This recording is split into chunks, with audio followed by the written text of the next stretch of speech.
Hey, got the agenda in front of you, sir? Yes, I do. Excellent. Great. Xmas presents as a kid. You know, it's funny. Every time, it seems every time it's Kevin's theme choice, he's not here. Go figure. You notice that? Not until now, but Let's see here. very He's not soon. here for this one. Okay, he was on the Game Boy one. I don't think he was on comic books, was he? No, he wasn't. It was just us. Yeah. Did he pick the fighting games one, or was that? No, that was Same that was. name, different game. Was he here for that one? Yeah, he was there. Okay.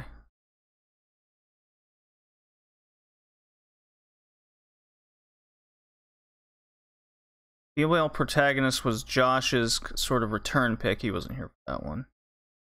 Yeah. He here for remasters? Yeah. Okay. I'm mistaken then. Ah, yeah. Yeah. He just feels that way. I've been. Yeah. Yeah, I've been here for all of my theme picks. I think the only one I haven't been on since I came on the show was strategy games, and that's because I was in Edmonton at the time. Right. Okay. What's my mom texting me for? Oh, it was 80 degrees in Houston today. Oh, wow. Meanwhile, it was snowing literally all day yesterday in Edmonton. Oh, it's 60 here. Ridiculous. Oh, wow. Ridiculous. It's supposed to be December. Yeah, that seemed to be the thing in Edmonton. As soon as it turned December, the snow just started coming. Get the giant snow right now. Nope. Sound drops. Gaming. Alrighty. That. Oh, is that everything ready? I think so. Yeah, I've got Audacity ready here. Cool. Oh. There we go. Now we're good. I got a cat. Looks like he's gonna do nothing but trouble. All cast. I see you. I see you, Sid. What are you doing?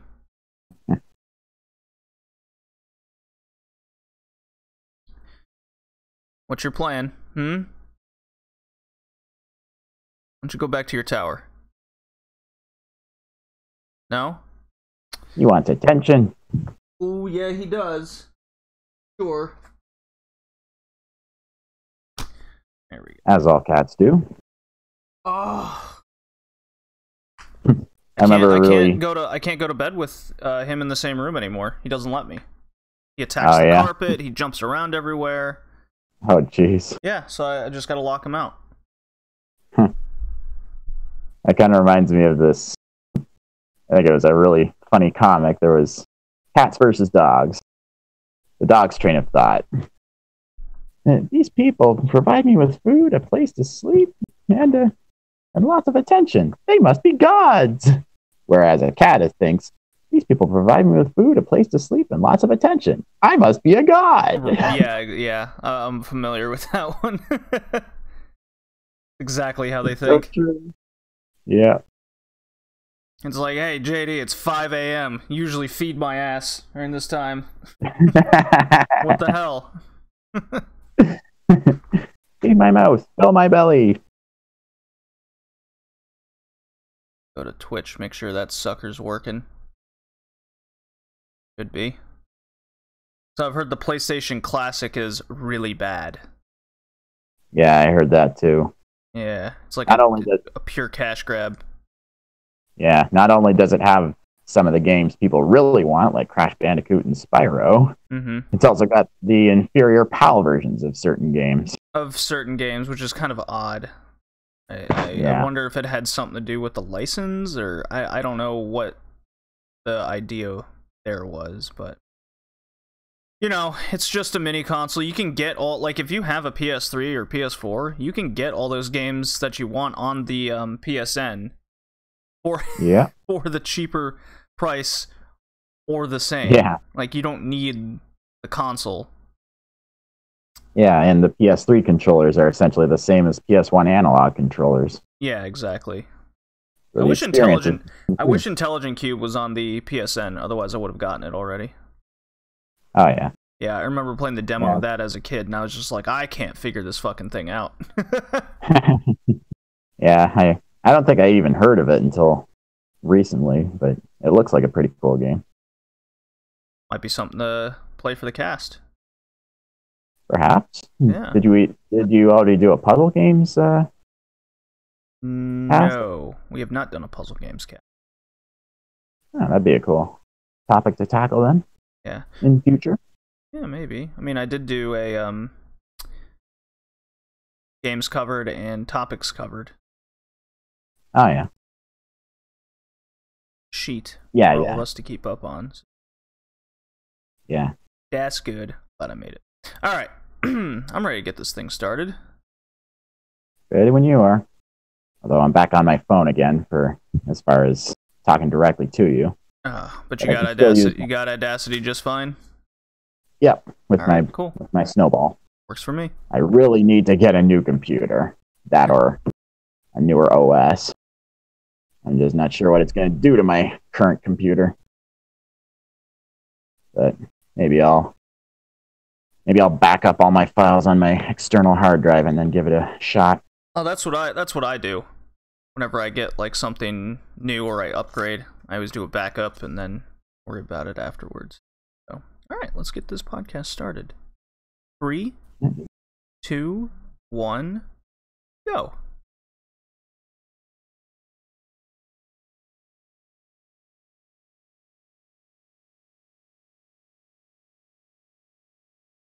Welcome, welcome, welcome.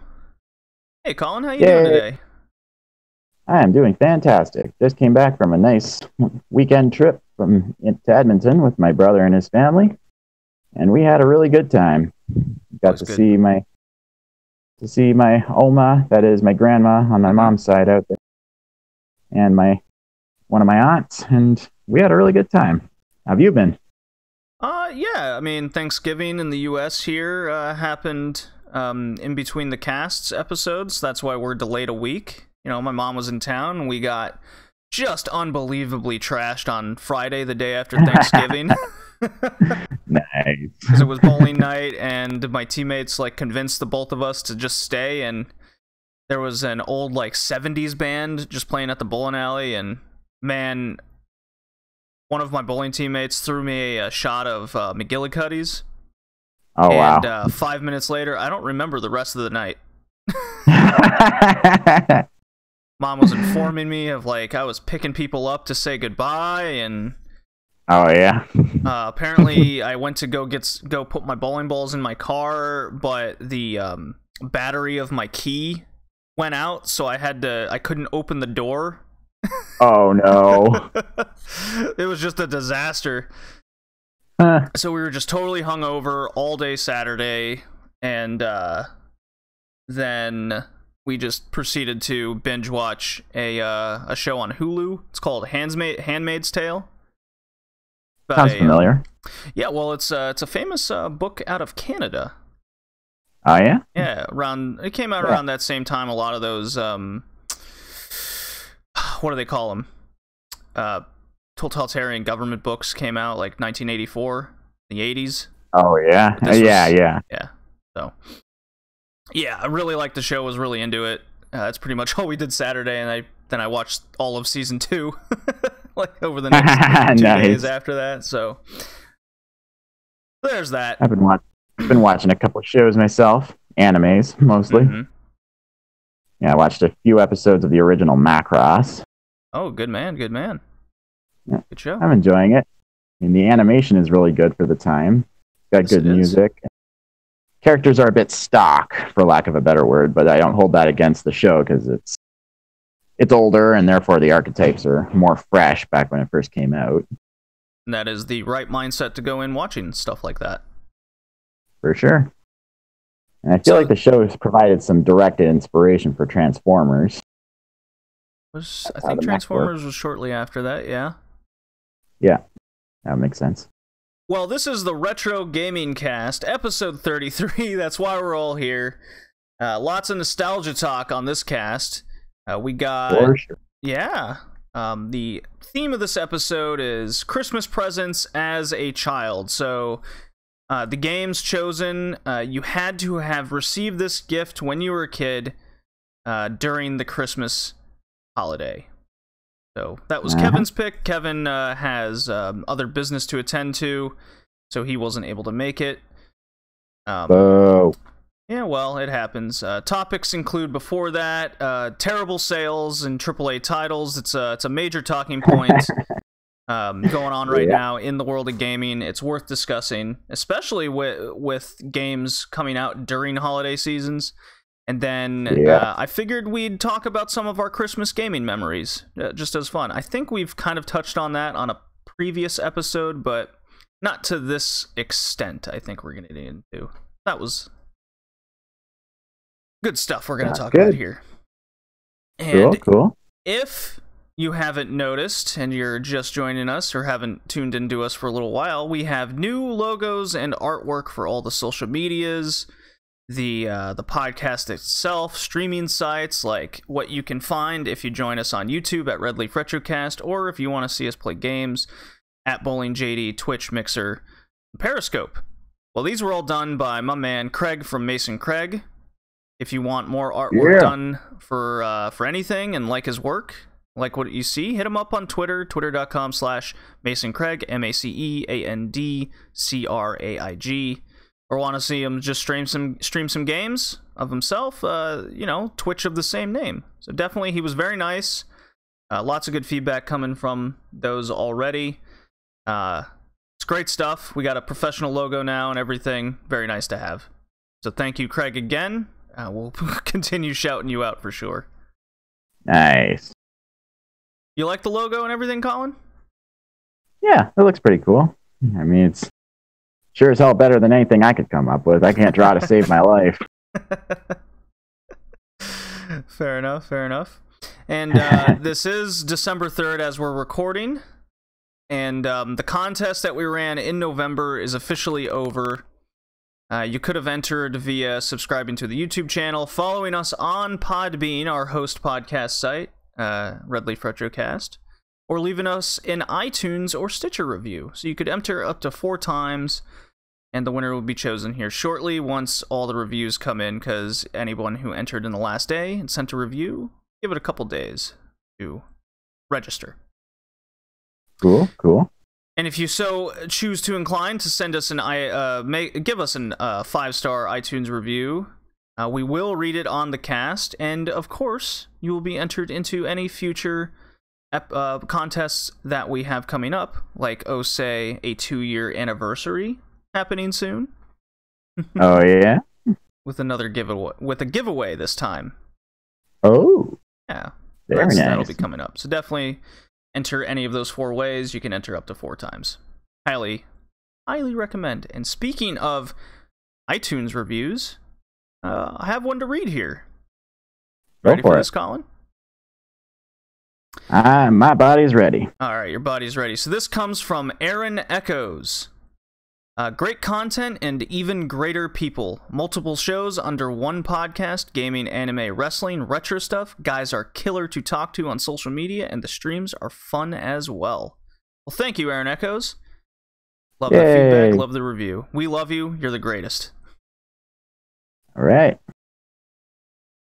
Well, Colin, I think I've been talking long enough to begin this episode. What kind of games have you been playing, not podcast related? I remember a certain deal we made on the previous Retro Gaming Cast. Indeed. I've been focusing all my energy on Night in the Woods, a game that came out last year, but I only just got to this year because I'm lazy. Oh, it's fine. It was a game a lot of people have passed up on or are not aware of it, since it's one of those kind of lower indie titles. Yeah, but it's still very much worth playing if you like story-based games. I've finished the main storyline, although I haven't played the extra scenes yet, but I'll get to those. Definitely a very interesting game. The visual style is what sticks out the most to me because it is a dead ringer for a lot of old children's books that have the construction paper illustrations. Sure. Yeah, we had a lot of those read to us when I was in early grade school. And it's right down to the anthro animals because that's the kind of world this takes place in. There's every single character is an animal of some sort. Like the main character is a cat, her best friend is a crocodile, another best friend is a fox, and then there's bears, mice, list goes on. It's like any single screenshot out of this game, minus the dialogue, could be a page out of a children's book. Like, it's kind of ironic considering this game deals with a lot of adult themes. Yes, it has that childlike nature to it, but when you get down to it and you start conversing between the characters, it is much more on the mature side with what it tackles. Yeah, it's just like Life is Strange in that regard. I actually like this game more than Life is Strange, to be honest. Yeah? Yeah, this was, if you tune into our Game of the Year cast over on the Modern cast with me and Drew at Boogity Ball, this was one of the games that made my top 25 of last year. Yeah, I noticed that. I think I listened to that one in the past. I think that's how I knew you liked it as much as you did. Yeah, it was very... It flew under the radar. It was very interesting. A lot of unique games came out last year. A lot of games in general came out last year. A lot of good games. More good than bad. Unlike, it seems this year's kind of in the opposite trend, especially with the trend in gaming that we've seen. And just continuing on the Modern game cast, what we discussed there, Drew and I, back in February, we had a kind of state of gaming.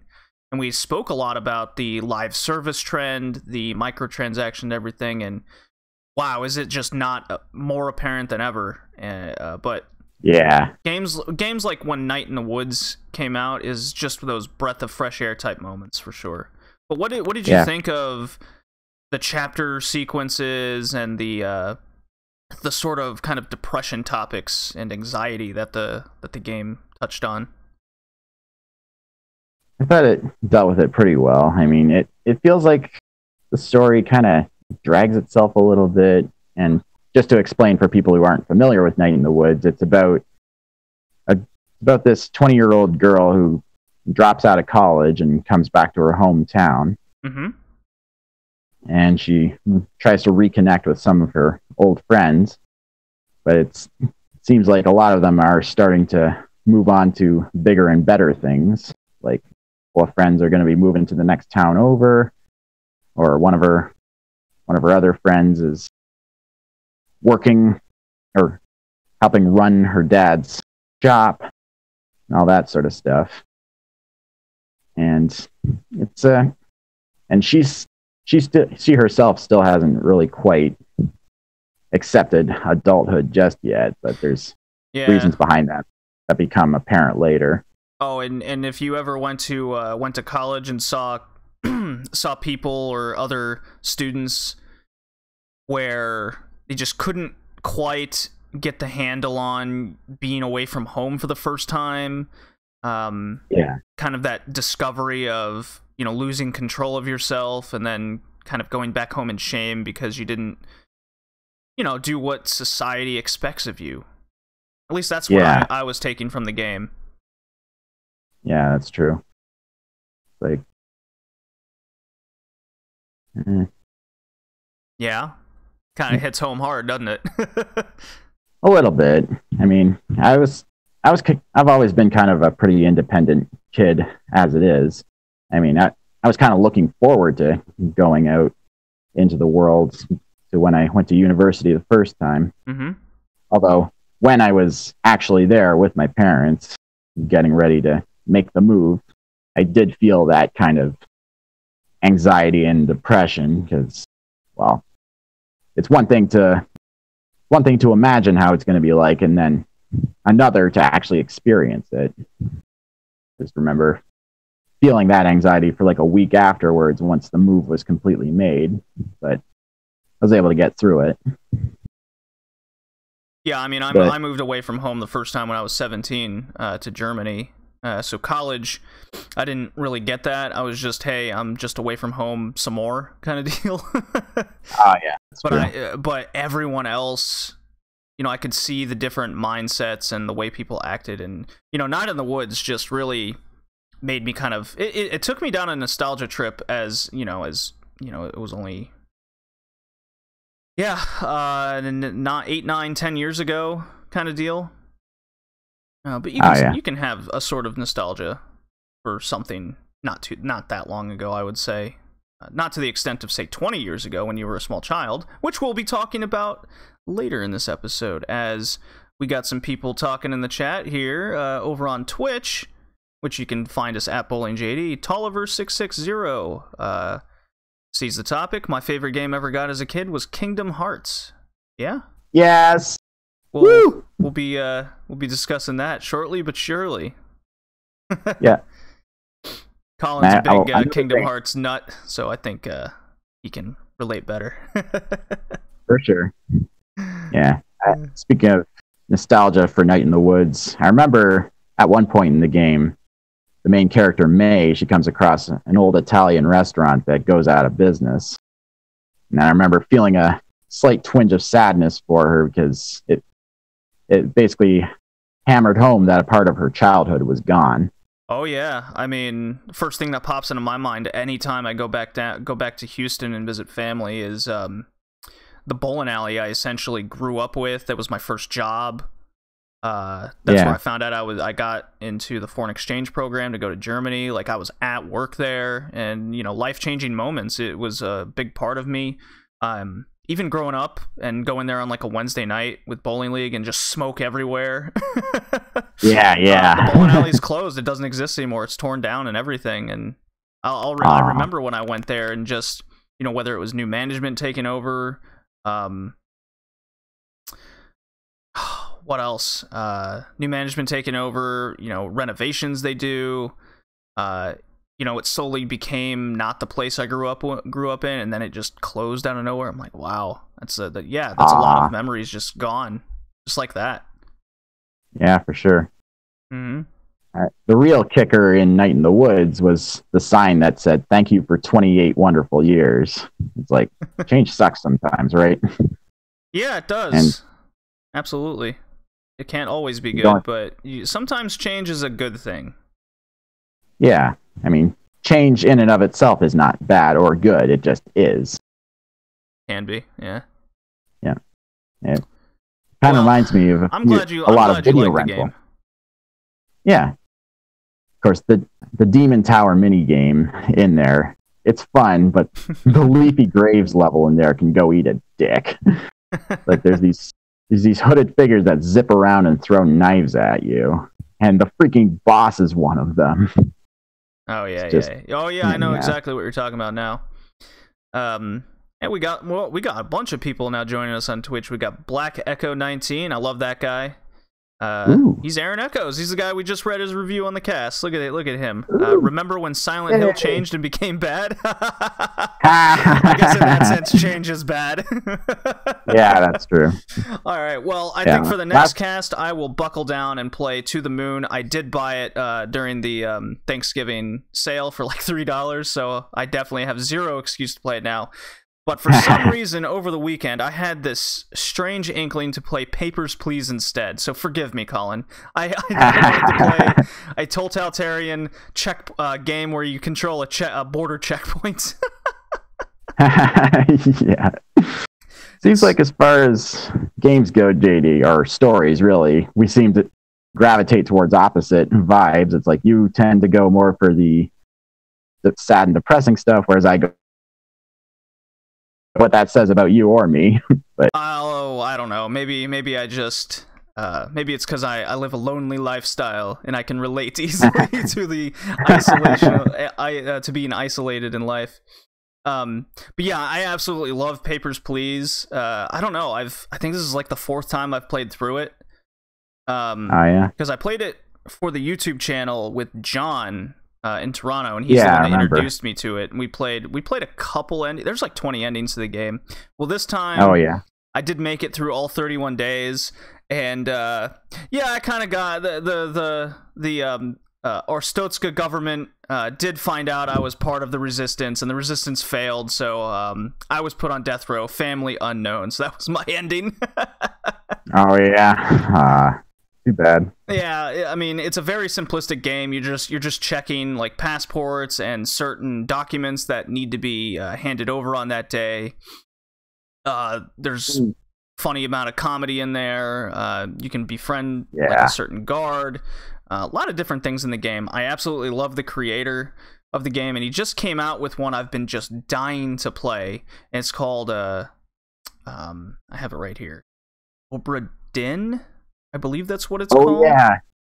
Yeah, Yahtzee did a review on Zero Punctuation of that, and he loved it. Return of Obra Dinn, that's what it's called. So I'm dying to play that game, and we will be covering that on the Modern Gaming Cast, or games that came out. Thanks. I've heard nothing but good things. It's by the same guy who made Papers, Please, so you know I'm probably going to like it. So, Black Echo over on Twitch says, Papers, Please isn't that bad. I recommend a roguelike called Super House of Deer Ninjas, a game he speedran. Wow. Well, that sounds like something Kevin, who's obviously not here for this cast, would absolutely love. He is the rogue game guy. Nice. Yeah. And so yet he hasn't played Dead Cells. Well, he has not played Dead Cells. Well, you and I have. We spoke quite a bit over that game on the Modern Cast when you were on there, Colin. Yes, we did. And speaking of podcasts, use that hashtag RedleafRetrocast. Suggest any games you want us to play on the Retro Gaming Cast. We think of a theme and slip it in there. Anything you guys want to talk about, suggest. Leave a review, use the hashtag RedleafRetrocast. Anything you want, use that hashtag and leave that iTunes review. I want to get to double digits in the United States quickly but surely. We're getting a lot of international reviews for sure. Nice. And then I've just been diving into Red Dead Redemption 2. I think that goes without saying. Yeah. It's one of the hottest games going on right now. Yeah, I saw a few videos. Tolliver660 says, Jack and Daxter, does it qualify? Is that game old enough, Colin? I don't know. I think it might be. It might have come out in 2001. Did it? It did come out in 2001. Well, I think that's a game we're just going to have to cover. Damn right. That's definitely... I'm surprised we haven't covered that, actually, or it was part of the platforming episode. There's plenty of platformers we got down the line. So Red Dead Redemption 2, I finally got my own copy over Black Friday, and I completed 2 chapters. I really wish fast travel was a fucking thing that didn't take 11 hours into the game to unlock. Yeah, that's too bad. Yeah, I said this on the Modern Cast when we did the spoiler-free kind of impressions and review over it. Yeah, it's definitely a game that's in the qualification for Game of the Year, no doubt. Pac-Man World of Rayman is more suggestions coming in. Definitely Rayman. I love that wow. Game. Yeah. But, when a game is so good, you tend to notice the flaws in it that much more. So, like, Horizon Zero Dawn, a game I adore and I love. It's one of the most fun games I've had in years. But then when you're just like, well, the jumping mechanic was very odd and finicky, and you couldn't jump everywhere, kind of deal. At that point you're getting a little bit nitpicky, because in Red Dead Redemption 2, like I believe you caught me streaming like the first part of it, and when I was in the snow level and wolves were attacking me, as soon as like one of the guys fell off the horse, it was just you're dead, but it didn't even have the wolves attacking the guy or anything. Yeah, they were just running up really close to them. Right. There's no chomp, no swiping with paws or anything like that. Yeah, and Horizon Zero Dawn is the one with Becky Lynch looking chick. Yes. I believe that's why she was dressing like her, but yeah. But yeah, Red Dead Redemption 2, it's a bit... I think the most annoying thing is that I can't, like, control my speed of the way I run whenever I want. certain areas require you to slow down at a walking pace, like whether you're in camp or in houses. Oh yeah. Just simple things that kind of will irritate you. Over motioned character movement. But as for engagement in stories, you know, just go on and on about why the game is good and good and good. So, but we got more topics. I gotta play this drop. We're 23 minutes in. We gotta get this cast going here. More and more. Right. I'm gonna play your Chrono Cross victory theme. Yay! Would you like to hear why I like it so much?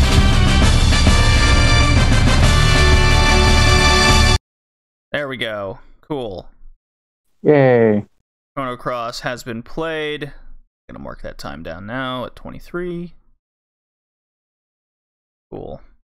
So, lots of gaming industry news has come out, Colin, and not for the better, because the holiday season's on us, and around the October-November month, a lot of major AAA titles tend to come out to get that holiday season boost. Well, it's kind of had the opposite effect this year, and it has a lot to do with what kind of games are coming out. So, I got 4 titles written down here that have just had horrible sales and horrible reception. Hitman 2, a game that even the community didn't know released.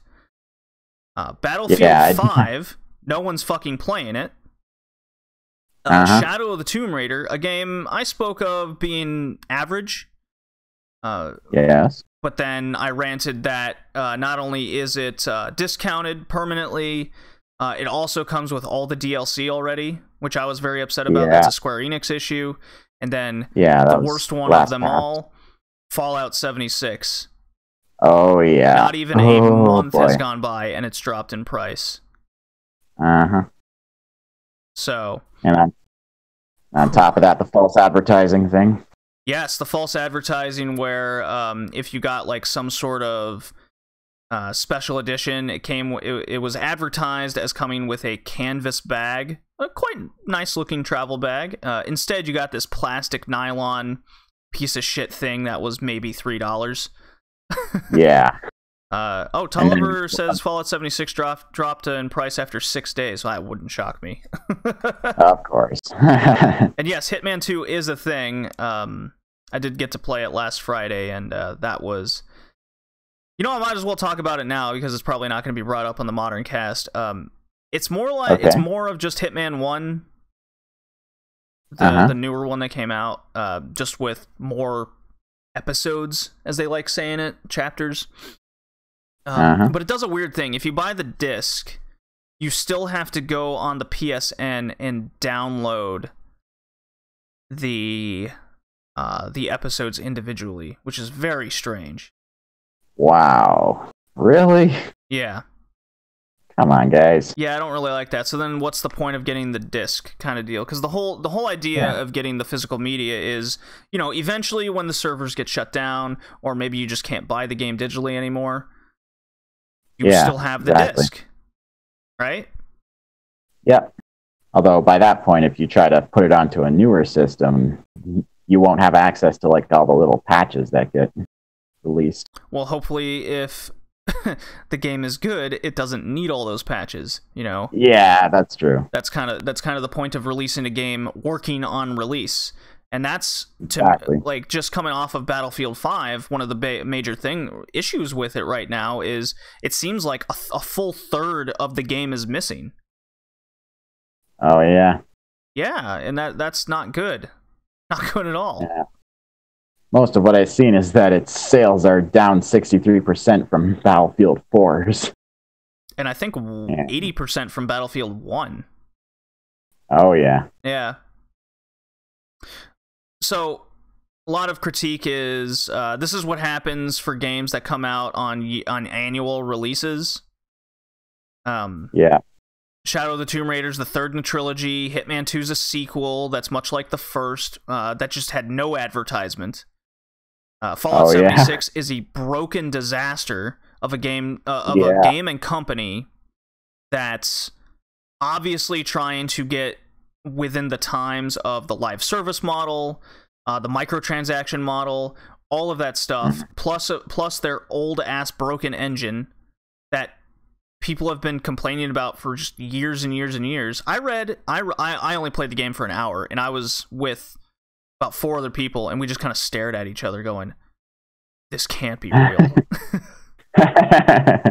Like, we were all at least kicked off the server at least once within the hour. All of us. Wow. That's unacceptable. Yeah. So what do you think is kind of the fallout and the reason for all these horrible sales? We kind of got a backstory of all these games and their situations currently. What do you say? Best I can say is that I think people are starting. Well, there's a couple of reasons. One is that a lot of these games, they're starting to, given that these are like yearly releases and such, that people don't have as much time or money for these games as they used to.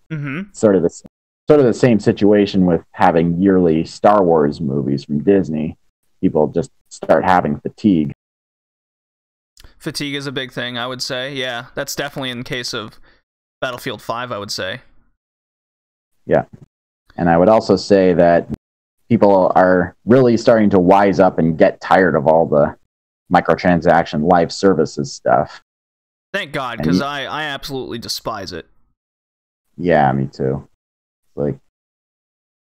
And the thing is, companies like Activision think that they're not making as much money from stuff like, say, Black Ops 4 or Destiny 2.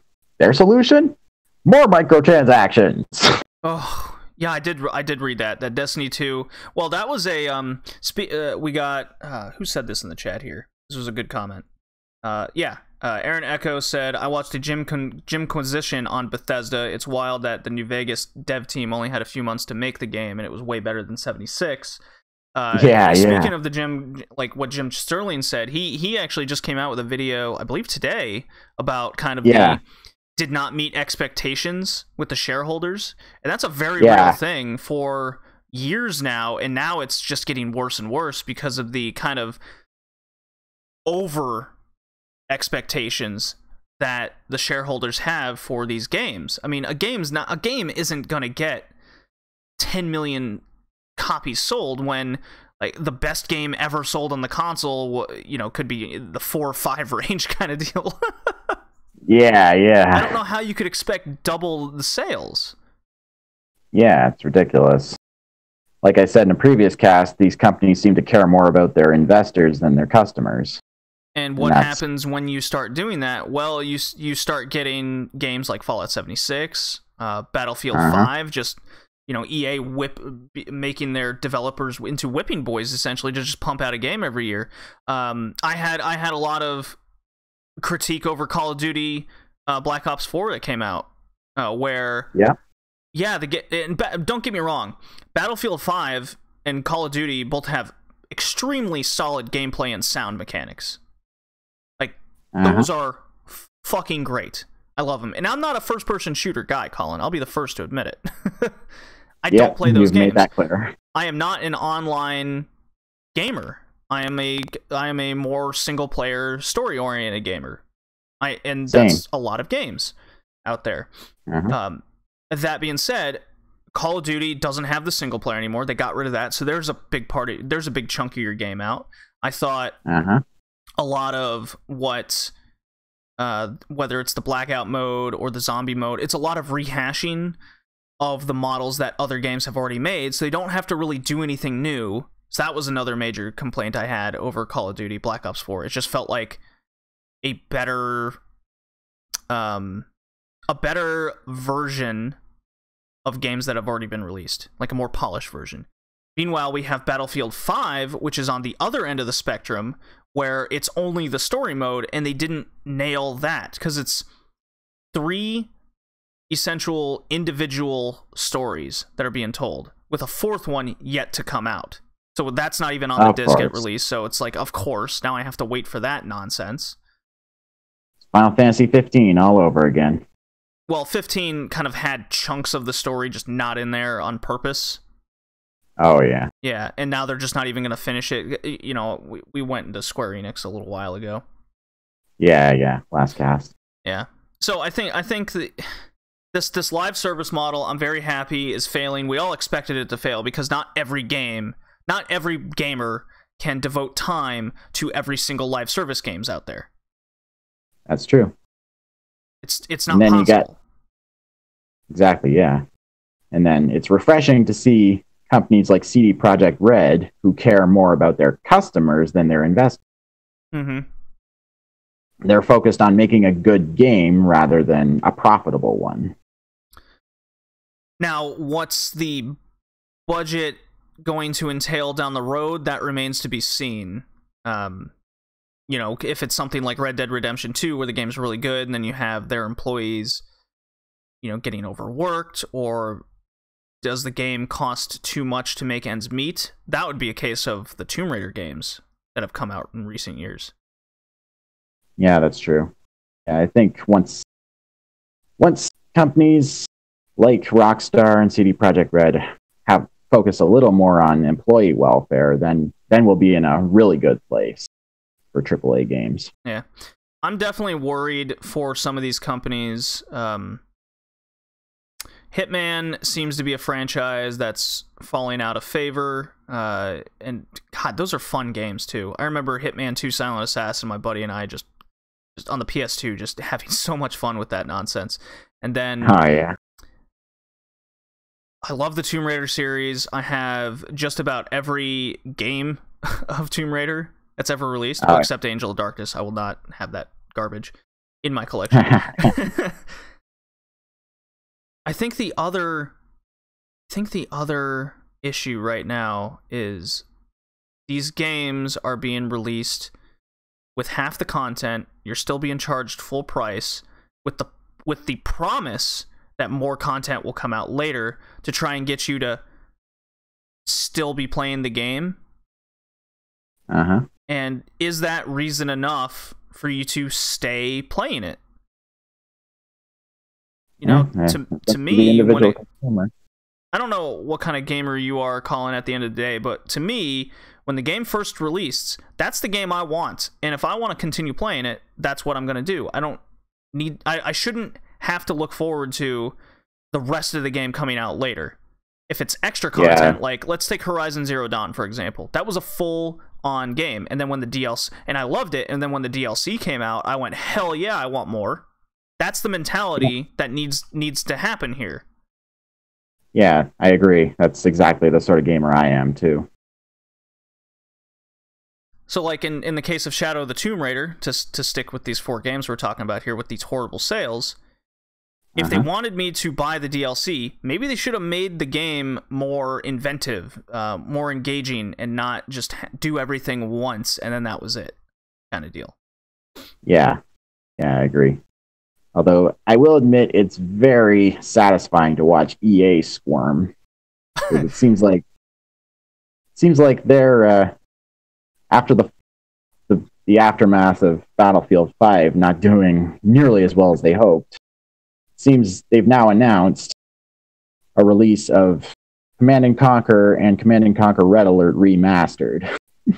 So I think they're trying to win back their customer base. I don't know. I think it's definitely too late here. But yeah, other games people in the chat are just throwing out there. We got Street Fighter V. I was pissed off on that release. Yeah. Want to talk shit? Want to talk about shit companies? Let's do it. Everybody in the chat's just going Smash Bros for Switch. That's it for the year. You know, it's funny you bring up Smash Bros. and even Red Dead Redemption 2. These 2 games, I think, are the ones people are holding out for, and all the other ones are just falling under the radar because, you know, people only have so much money to go around and so much time to play games. Yeah, and I think Red Dead Redemption 2 seems like the most complete release of all of these games. Oh, absolutely. So that's what people want to spend their money on up front. Yeah. Yeah, Smash Bros is gonna be a hit game. I should probably pre-order that game while I have the chance. Yeah. I still have to pre-order Kingdom Hearts 3. I've just been lazy. On that, man. Get on that. So I think the all these major companies, whether it's Activision, Bethesda, now you can throw in there, unfortunately. EA especially. I think Bethesda really spoke volumes, and this will be our last little bitch about companies thing, was when I saw online, I think it was on Twitter, where certain people who bought that sort of special edition for the canvas bag, and they got the nylon bag, they were refunded in-game currency of like 500 nuke tokens or whatever, which was the equivalent of about $5 to spend, and it's not even enough to get the in-game canvas bag on your character. Yeah. Like the in-game canvas bag on your character is like $8. Yeah. So the irony of it all is just super strong, and I think that speaks volume to what Bethesda did with Fallout 76. Like, what a piece of shit and disaster that was, and they deserve it. They absolutely deserve all the backlash they're getting. For sure. I mean, you can't release a game that broken and not expect that. Yeah. Oh, and Bethesda apparently was also sending canvas bags to big YouTube channels to get positive reviews. Oh boy. More irony. Stop, Bethesda. Yeah. Well, I'm disappointed in the release of Battlefield 5. Even I was kind of getting excited for it. I thought, hey, I haven't played a first-person shooter World War II game in a long time, in something, I think Bad Company. I think that was the last kind of game along those lines that came out. It just seems they've lost touch with the audience, and they're just going for, how can we get all the money out of people? Ideal. And which makes me worried for a few games that are coming out next year, and that's Anthem, Division 2, with Metro, what is that, Exodus? I think that's another one. That could very well fall into this live service model as well, where they release half the game and put microtransactions in there. I see that happening, and I'm very worried with what will happen with Kingdom Hearts 3. I mean, I don't see microtransactions going in, but I do see like story DLC being released. That is a Square Enix thing. I'd be worried about that too, especially with what we got with Final Fantasy 15. Just whole parts of story just cut and want you to buy the DLC. Yeah. Although, one thing I will say is that with Kingdom Hearts 3, just show Sora and Kairi kissing, and we're good. I know that's a shallow it's thing. It's like anime style. Don't get your hopes up. It's a shallow thing, but honestly, I've been holding out for that since the beginning. Yeah. All right. How about we move on to our Christmas gaming memories? Some happy thoughts. All right. Sounds good to me.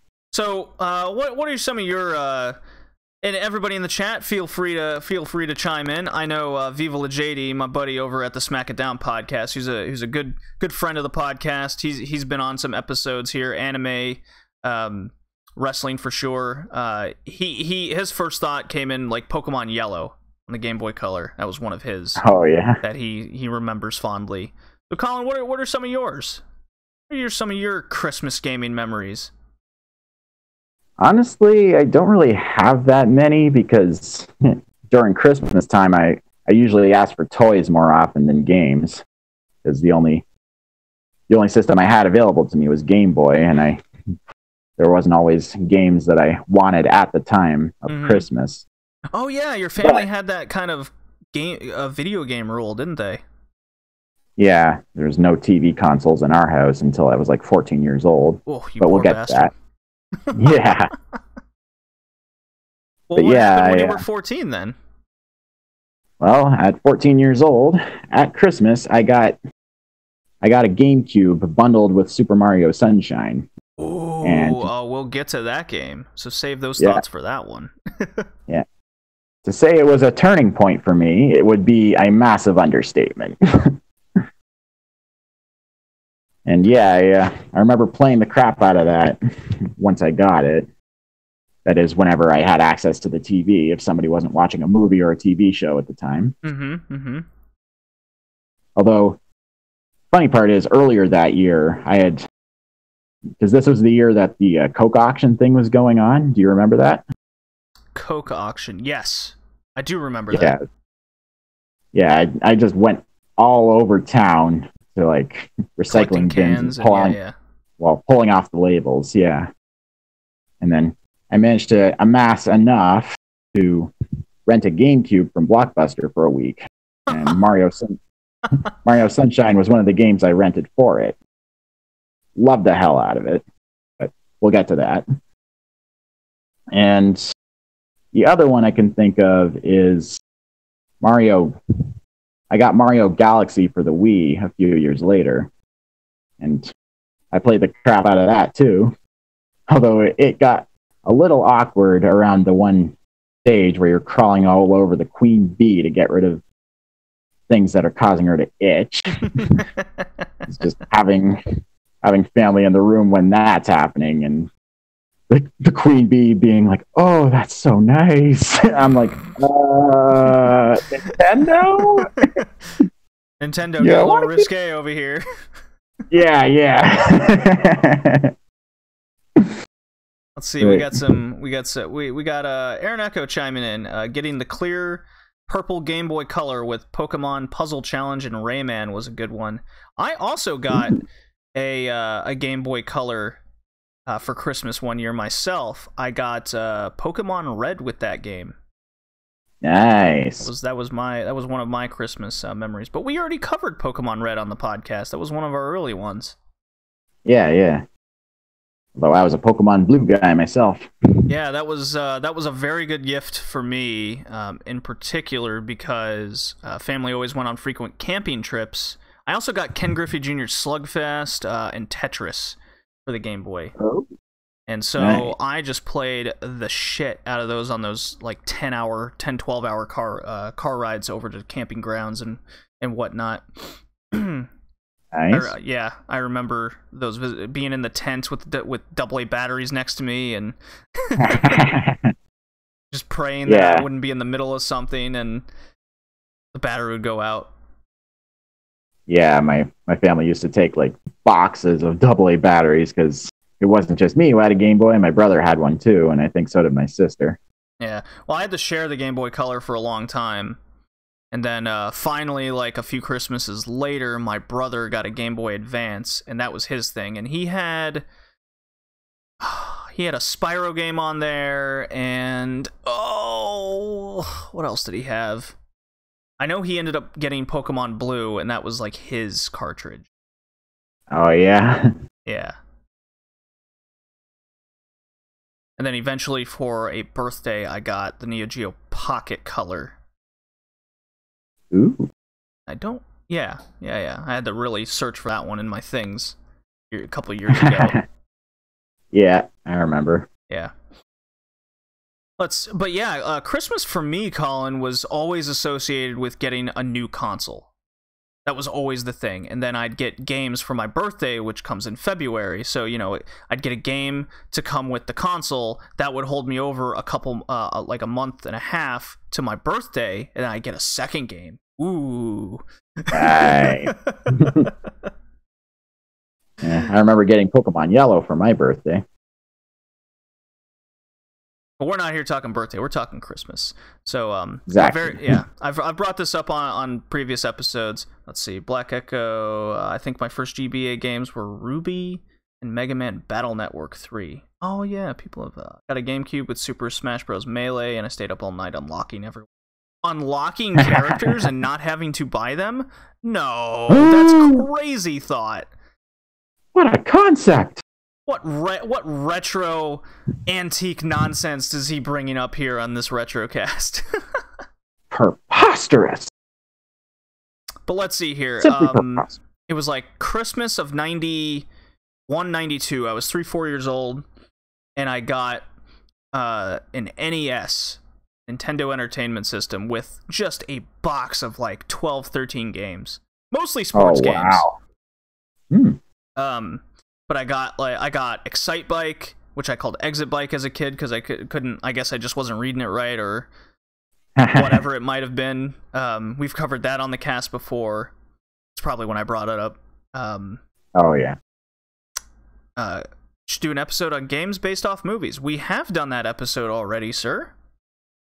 Go back and check that out. I believe that was. I can check which episode that was, as a matter of fact. But I'll finish my thought first. Go for it. So yeah, I had a bowling game which I played the shit out of. Basketball. I had not Tecmo football, but I had like NES play action football. Nice. So a bunch of games like that. I remember I had Legend of Zelda, a gold cartridge, but my 3-4-year-old mind just did not know what the hell was going on in that game. It was just way too advanced. Yeah. And I just hated it because I didn't know what to do. I thought the game was like just going around and that was it. Just a sword. Yeah, I just couldn't figure it out. So I remember for my birthday, we went to Funko Land and I got Blades of Steel. I traded it in. And I got Blades of Steel and Dino Ricky, so I got 2 for 1. Ooh. But maybe in hindsight, it wasn't the best, but for 4-year-old JD, that was a much better deal. Nice. And naturally, Contra, which we'll talk about later. Well, yeah, I wouldn't have known what to do with Zelda either, because I had a few games where the objective wasn't clear, and I just couldn't figure them out for the life of me. And up until the PS4, for new consoles that I've gotten, anytime I've gotten myself or got a console, it's always for Christmas. I remember I got myself when I was in Louisiana. I got myself a Wii U. That was a present to myself for Christmas. As like a college gift, my parents got me a PS3 for Christmas. Nice. When the PS2 was coming out, I had to work and pay off half of it, and then my mom bought it in front of me, and I gave her half the money there, and she goes, "You're not getting this till Christmas," and it was like fucking October or some shit. Oh. So I was like, great, now I gotta wait. Oh boy. I remember when Konami made more than one game. Oh, we'll get to Konami games. Oh boy. And then, of course, Christmas of '95, I got a PlayStation, and that was my first console from the NES. So I had my NES for years, while everyone else were getting brand new Super Nintendos and Genesis. I was kind of stuck. I think one of my favorite memories was always every year trying to find the hidden presents, because I always knew if it wasn't the console year of what I wanted, I was getting at least 2 or 3 games for my Christmas present and Legos. It was always that combination just every year, and my brother and I would just search the house trying to find them, and my parents were just masters at hiding the presents. There was one year we finally found them. And I saw SmackDown 2 Know Your Role in there, but my parents were still smart enough to not hide all the presents in one place. So it was only this tiny little box, and there was SmackDown 2 Know Your Role, and then my brother had I think that was that the same year he got Kingdom Hearts? No, because we didn't have the PS2 yet. Something else. My brother got a game as well. I think it was one of the... you know what? It was one of the Spyro games that my brother got. Oh, nice. Yeah. Year of the Dragon? Probably Year of the Dragon. But yeah, I got SmackDown 2 Know Your Role, and since I knew my brother wanted Spyro, I was like, okay, that one's yours. And obviously, we're both going to play the game, so it didn't matter. So those were some of my fondest memories, and... Nice. Let's see here. Rest in peace, Silent Hill, Contra, Bloody Roar, Castlevania. Yeah, they all just... yeah. they all just pile up. So, Colin, give me some of yours as I look for what episode we covered movie-based games. Oh shit, that was way back in episode 7. Oh yeah. Yeah, movie games. Dirty Harry, King Kong, Texas Chainsaw Massacre. Well, we can always do another edition. We could. I think there's more themes we could hit on first. Yeah. So, well, those are some fun Christmas gaming memories. I remember a friend of mine also had an NES, and that's when they got Duck Hunt and Mario Brothers with the light gun. Yeah. Yeah. Ooh. And Track and Field, with the big mat. Yeah. And we ended up we're just slapping the mat down to get the high score. Oh, I remember that. It was a friend. Yeah, it was my only other friend with an NES. Oh yeah. Yeah, and they happened to get that one year. I was like, oh my god, I've always wanted Mario Brothers. I had Mario 3 eventually, but I didn't have the Mario Duck Hunt till many years later. Many years later. Nice. I know. I can remember, going over to my friends' houses, and they got a new console or a new game. One will always stick out in my mind, and that was one of my friends got Final Fantasy VII and Resident Evil one year. And those two games in particular just blew my fucking mind away. I mean, we were just terrified playing Resident Evil because we were, whether it was like dogs chasing us or birds coming through the window. And then, but Final Fantasy VII was the game that just blew me away, because that's the game that got me into RPGs. And I believe the very next Christmas, I got Final Fantasy VIII. Nice. And that was my game for like a year. Cool beans. Yeah. I think it was Final Fantasy X that got me into RPGs personally. But different strokes. Different strokes indeed, yeah. But I wanted Resident Evil really bad, but my parents wouldn't get it for me because it was M-rated and I wasn't old enough. That had to wait till I had my PS2 and I turned 16. Uh-huh. And that's when I got Devil May Cry. Oh, yeah. Yeah. And I was like, this game's hard. Yeah. I couldn't do it. Tolliver660, best story I've played since Kingdom Hearts was Final Fantasy 7. Or 10. Final Fantasy 7. Jeez. What's wrong with me? Tolliver's worried for Devil May Cry 5. Oh, I am too. Well, I'm not really into... You're not really into Devil May Cry myself. I was hyped for the game, and then all the news keeps coming out about it, and it's just like, oh no. Ah, yeah. My dad couldn't beat Devil May Cry 1, so I did it at age 8. Well, fuck. I couldn't beat that game at age 16. Oh, man. I do remember getting Devil May Cry 3 with a friend of mine one year, and we just put in like a Game Shark and just put on Infinite Life, and we're like, now the game's fun. That game was even harder. Oh, boy. I wonder if I could beat Devil May Cry 1 now. Maybe. Yeah, maybe. Yeah. Any other Christmas thoughts? Christmas gaming memories? What do you want for Christmas this year, game-wise, Colin? How about that? I don't know. I mean, closest thing to a game that I asked for Christmas is the Doom soundtrack on vinyl. Oh, you have a record player?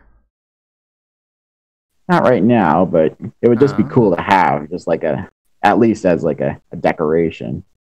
Oh, I see what you're saying. At some point, I would get a record player just to see how it sounds on vinyl. Yeah, my mom's got like 7 record players at home herself. Oh yeah, yeah. Maybe that's when I'll start getting some vinyl records. But she has just a ton. There's no reason for me to do that. Doom Eternal looks amazing. Remember when they had to re-release Devil May Cry 3? You remember the re-release, Doom Eternal? Well, that's up your alley, Colin, for Doom Eternal. Damn right. But that's id Software, and you know who id Software works for? Bethesda. Yeah, but Bethesda just publishes it. Hey, the publishers made games shitty before. Yeah, but I think with id Software, they've been around long enough that they know how to throw their weight around. Because I think they know how to let Bethesda know how successful the first game was and not to screw with it with the next one. But I don't know. I mean, id Software deserves way more credit than Bethesda, so I'm giving it to them. Okay, all right. I mean, we've seen what Activision's capable of, and EA. Yeah, but I don't know. id Software seems like they're tougher than Blizzard. All right. they've dealt with controversy before. Lots of controversy. Sure. Okay. For Christmas, gaming-wise, I think I'll get myself Smash. I think I'll pull the trigger. Nice. Yeah. I don't think I'll get it on release, do I? It wouldn't really be a Christmas present, would it? Well, I could look at it as St. Nicholas Day. Oh, yeah. Yeah, I could. Yes, Retrocast. Really, yeah. Well, I have saved up a bunch of money. I'm getting myself a bunch of anime, so. Oh, yeah. That's kind of my thing this year. Yeah. I've been watching more anime Smash Bros. myself. For Xmas himself, so there you go. Okay, I'm gonna. I think we've touched on this long enough. What do you say? Sure. All right, so we're at the hour mark. Let's talk about games we got for Christmas as a child. Go for it.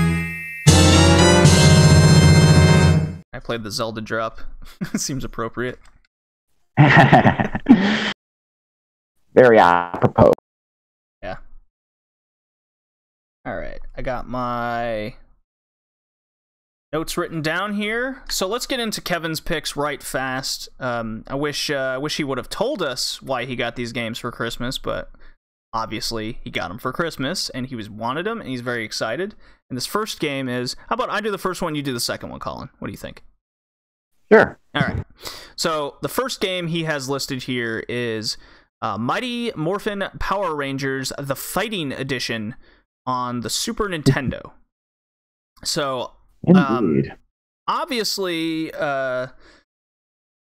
he's a big Power Rangers fan, and when you're a big fan of a cartoon show or what have you, you find out a game's coming out for it, you want that shit. I mean, I've fallen into that trap a few times myself, especially as a child. Oh, yeah. You? Not particularly. Well, there was one time I got Empire Strikes Back on Game Boy. Mm-hmm, yeah. Star Wars fan wants a Star Wars game. We'll get there. Yeah, but it wasn't a particularly good one, which kind of sucks because this was still the period of time where Star Wars games could still be good. Mm-hmm, mm-hmm. So, Mighty Morphin Power Rangers, the Fighting Edition. Power Rangers were very much hot shit in the 90s. I remember a lot of my classmates talking about it as a kid. And I can assume Kevin had a Super Nintendo for Christmas when he was a child. He was one of those lucky ones. Uh-huh. Developed by a company called Natsume. Same company that made Wild Guns and Pocky and Rocky. So not kind of the company you would associate normally to develop games. Uh-huh.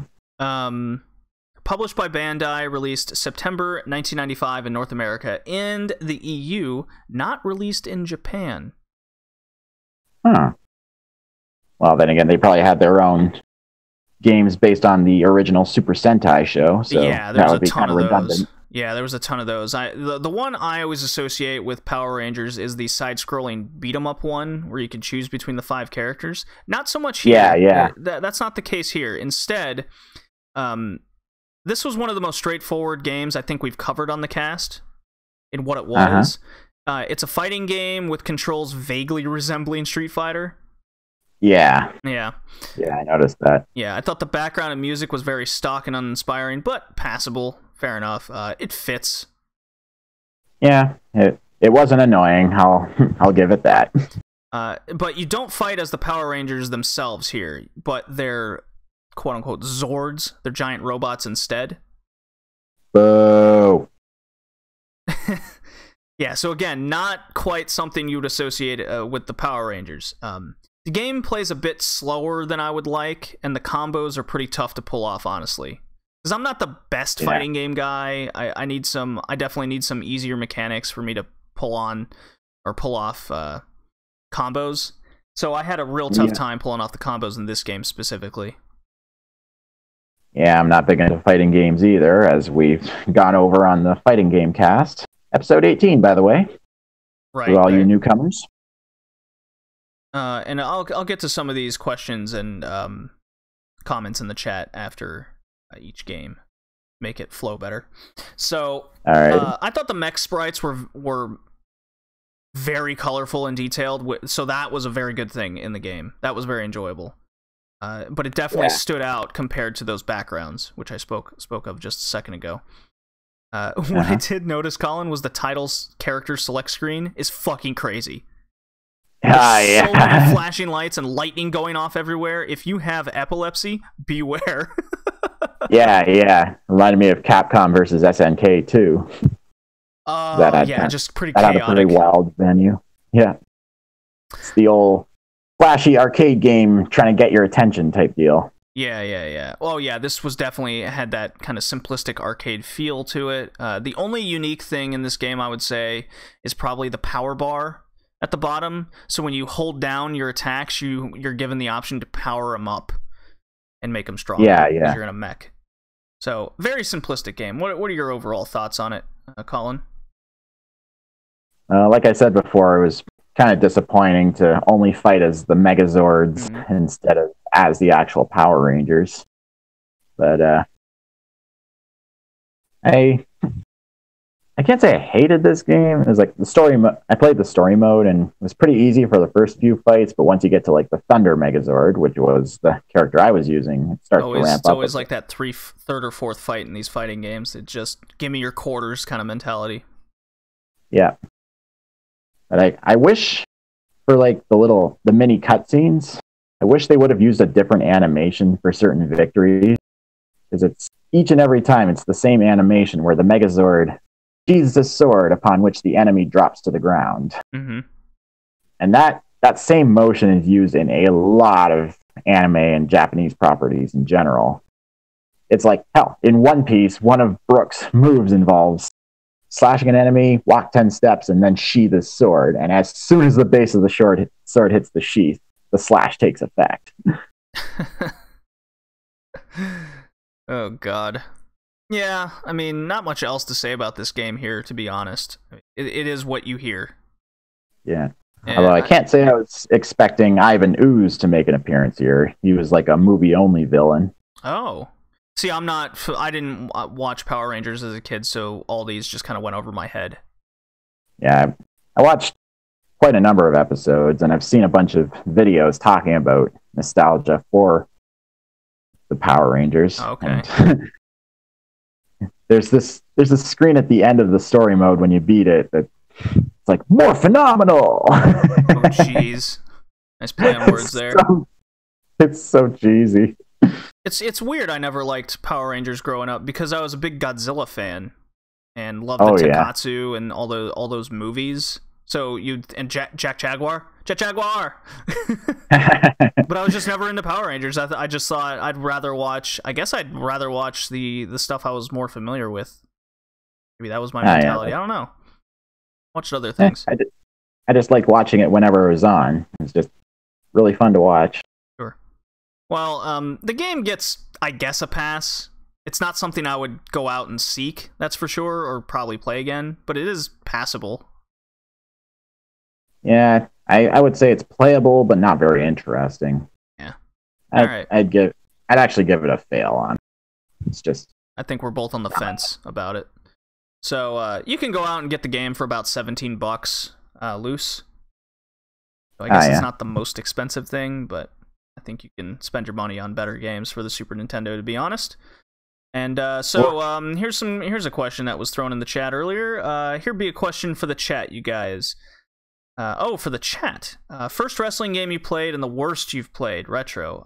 Well, the first for me would be WWF WrestleMania, the LJN wrestling game for the NES. Oh yeah. As a big wrestling fan, I've got to have wrestling games. I did enjoy it just because of the music and everything, but the game is just pure ass. Because it's in this isometric bullshit view, and the controls like don't know what to do with it.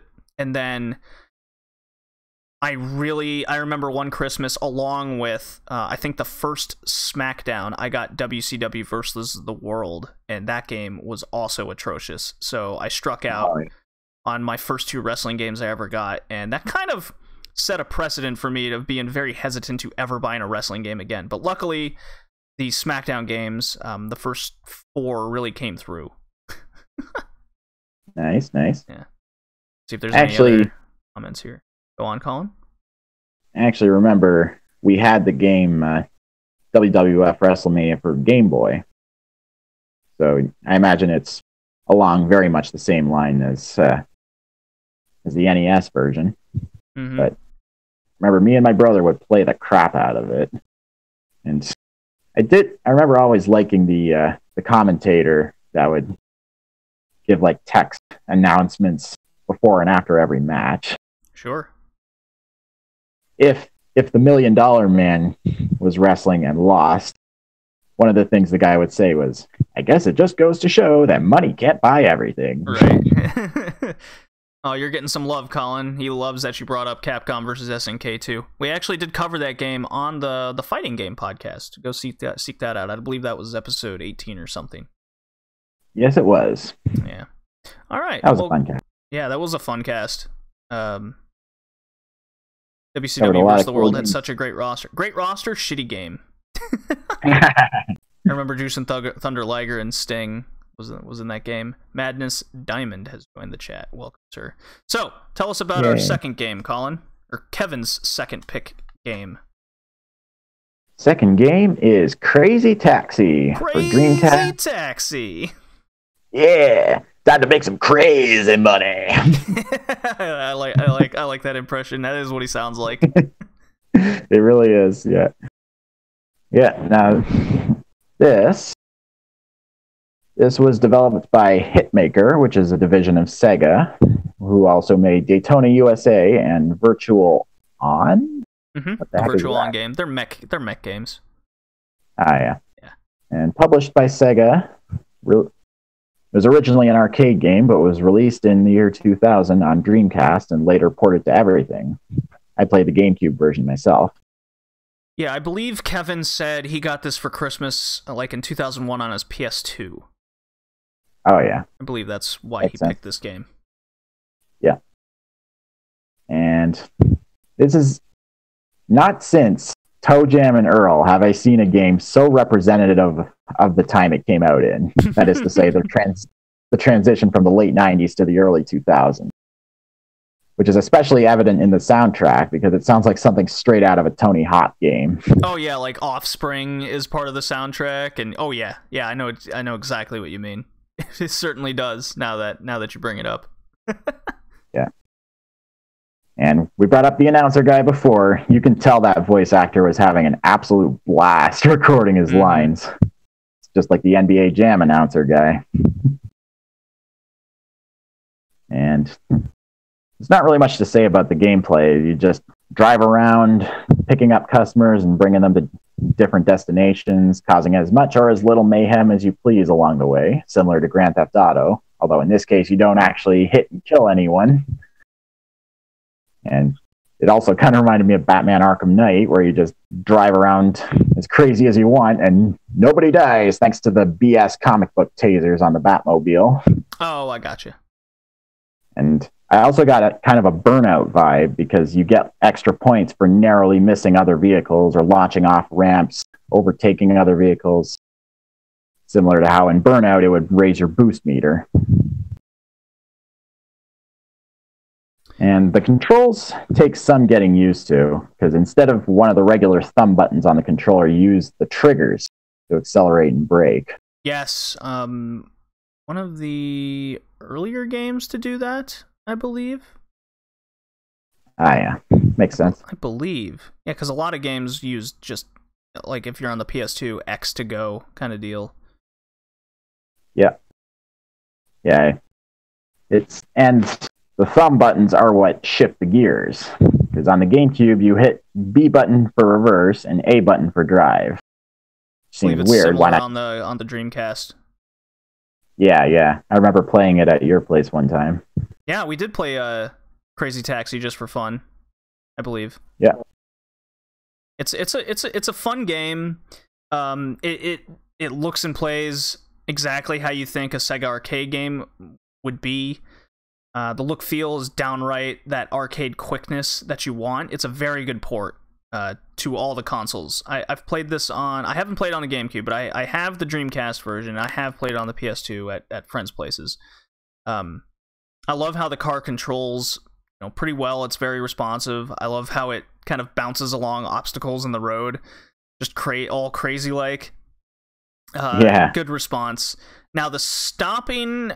I always thought this. The stopping has a bit too inertia for my liking. So when you brake, he slides quite a bit. A lot more than, you would expect. Yeah. You gotta always anticipate braking earlier than you think. Yeah. I imagine that might have been so that you could do drifting more easily. Yeah, maybe. So when you pick up a passenger, a little green arrow will point you in the general direction of where to go. So if you're a first-time player... you'll think that it's pointing you kind of in the most direct path, around obstacles, but it's not. It's just saying there's the kind of the straight line to get there, and you're gonna have to figure out your way to get around it and find it. Yeah. So I think that gives the game a decent amount of difficulty to it, rather than just telling you where to go. Yeah, you can also explore different paths too. Like one path, you can either go along the main road, or you can cut through a parking garage and launch off the other end. Yeah, or the hills in the park, or there's ramps you can go off of. There's a lot of goofy stuff you can do in the game. For something that's very like a small game in retrospect, it has so much replay value to it. Yeah, for sure. You can also ride the train tracks. You can, yeah. I thought the city is super fun to just drive around in and you get a crazy rush from start to finish because of that whole time aspect to it. You feel like there's enough time, but you still feel like there isn't enough time ever. Yeah, it feels like a very San Francisco-esque place with all the hills and such. Yeah, I think that's the idea behind it for sure. That kind of California coastal vibe to it. Yeah, for sure. I noticed there are some really funny glitches in the game, because a couple of times when I hit a curved wall, the car would suddenly zoom really fast along the wall while scraping against it. Oh, weird. Yeah. I probably noticed that, but just didn't think about it. And other times, the car would zoom in a completely different direction than forward if I ran into something a certain way. Like, what? So, yeah, not much else to say there. I mean, I love the voice acting. The soundtrack is killer. Very early 2000s, which we mentioned earlier. You can get this game for about $5. About on it. That's tops on every single console it came out on. I believe you can get it on Steam now as well with the Sega association with it. Nice. This would be a fun game to kind of implement some sort of story chapter mode into it. And have different levels, and just call it Crazy Taxi. Make a sequel to it. I think it'd be a lot of fun. It'd be simple to make. Come out for $15-20. Yeah, just make the story as crazy as possible. You can even put in like aliens and shit. Oh, sure, why not? You can do whatever you want with it. Gotta go pick up an alien. He's just like, I gotta get to Area 51 stat. Yeah. It could be like Saints Row for kids. Or at all ages. So there you go, Sega. You want to bring back a lot of your old properties, whether it's Nights in the Dreams or Crazy Taxi? Well, there's your idea. There's your $1 million idea. Colin, this game gets an easy pass for me. Hell yeah, this gets an easy pass for me. Now go out there and make some more crazy money. I just love doing that voice. Yeah, some crazy like cocaine addict smoker. Yeah. Or surfer dude. We're gonna go crazy on this fair. Better move faster. You're about to leave. Sonic, is that you? Well, we're about to go fast. Oh, that would be a fun level. You're like picking up all the old Sega characters and taking them to their home, and their home is like a replica of their game intro. Like, yeah, come on, Sega, give us money. All right. Oh god. All right, so Colin, we're up to your pick now. Finally, so we're done with this Kevin guy. The styrofoam cutout didn't have much to say, so. Here, have a dart.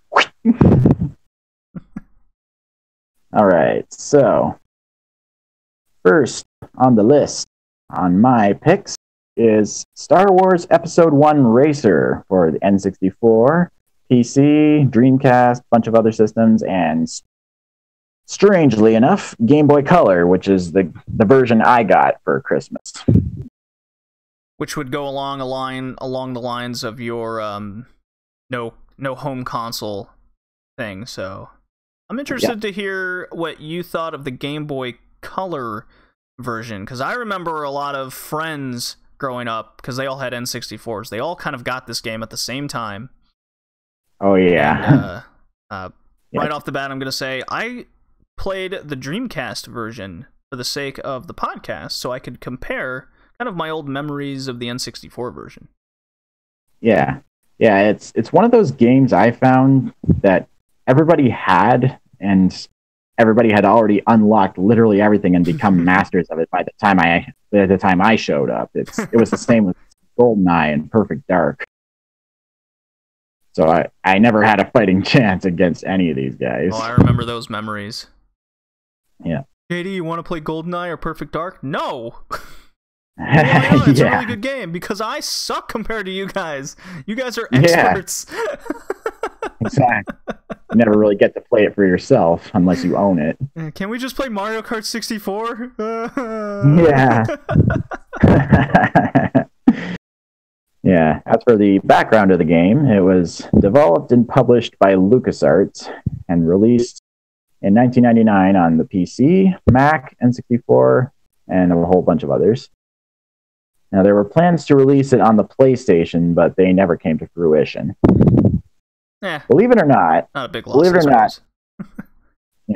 or not, this game is in the Guinness Book of World Records as the best-selling sci-fi racing game of all time, even beating out Wipeout and F-Zero. I believe it. It's got the Star Wars connection to it also. Yeah. It would have been titled Star Wars Pod Racer, but it turned out there was another company with a trademark on games with pod in the title, so their hands were tied there. Yeah. And the magazine Computer Gaming World nominated it as Racing Game of the Year for '99, but ultimately gave it to Need for Speed High Stakes. Another game I love. Oh, I had Need for Speed High Stakes. I love that game. Hell yeah. I adore that game. So good. Another game we've covered on the cast, actually. Yeah. Yeah, that was the game where you could bet cars you've unlocked in the game against your friend that using the memory card. Yeah. Yeah, that was a really cool mechanic. Oh, a lot of consoles were turned off before the end of a race. Oh yeah. That was the thing. Anyways, man. Star Wars Episode 1 Racer. Yeah. Now, my background with this game, I got it for Christmas along with my Game Boy Color at age 11. Funny enough, I wound up opening the game first, and then right after that came the Game Boy itself, my lime green Game Boy Color. And I was pretty excited. There were even pictures of me with a really excited look on my face when I first opened it. And for weeks afterward, played the crap out of it. And I watched a few videos of the Game Boy Color version just to refamiliarize myself. Mm-hmm. I will say, for a Game Boy Color game, it's really well put together. It's got good graphics, good music, and a built-in rumble feature that you could power with a AAA battery in the cartridge. It's really cool. And then the game even starts off with like a downgraded clip of the movie with a first-person shot of Anakin racing, which is pretty cool for the time, especially on a Game Boy. Mm-hmm. But if you're going to play this game, how long you play it will really depend on how much tolerance you have for the 8-bit sound effect of the engines going, because it's just one pitch whine the entire time, which can get pretty grating. That's no bueno. Yeah, it plays as a top-down game. You'll get like these little prompts on the screen that say go left, go right, hairpin turn left, and blah blah blah. And one really weird thing about this game is that when you unlock Sebulba and get any position but first in a race, his face appears on the screen. He talks angrily to you in his gibberish language, and then the screen fades to white with an exploding sound effect, and then you no longer have Sebulba in your lineup. Which is really funny. Sebulba can never not win. Right. And for those who don't remember, Sebulba is like the guy to beat in the original Star Wars Episode 1 movie. Sure. Okay, I remember. Contrary to me not being a big Star Wars fan, I have seen all the movies. Just once, though. I've never seen any movie more than once. Yeah, I was not big on Star Wars as a kid, personally. As Watto would say, you never beat Sebulba. He always wins. I do remember.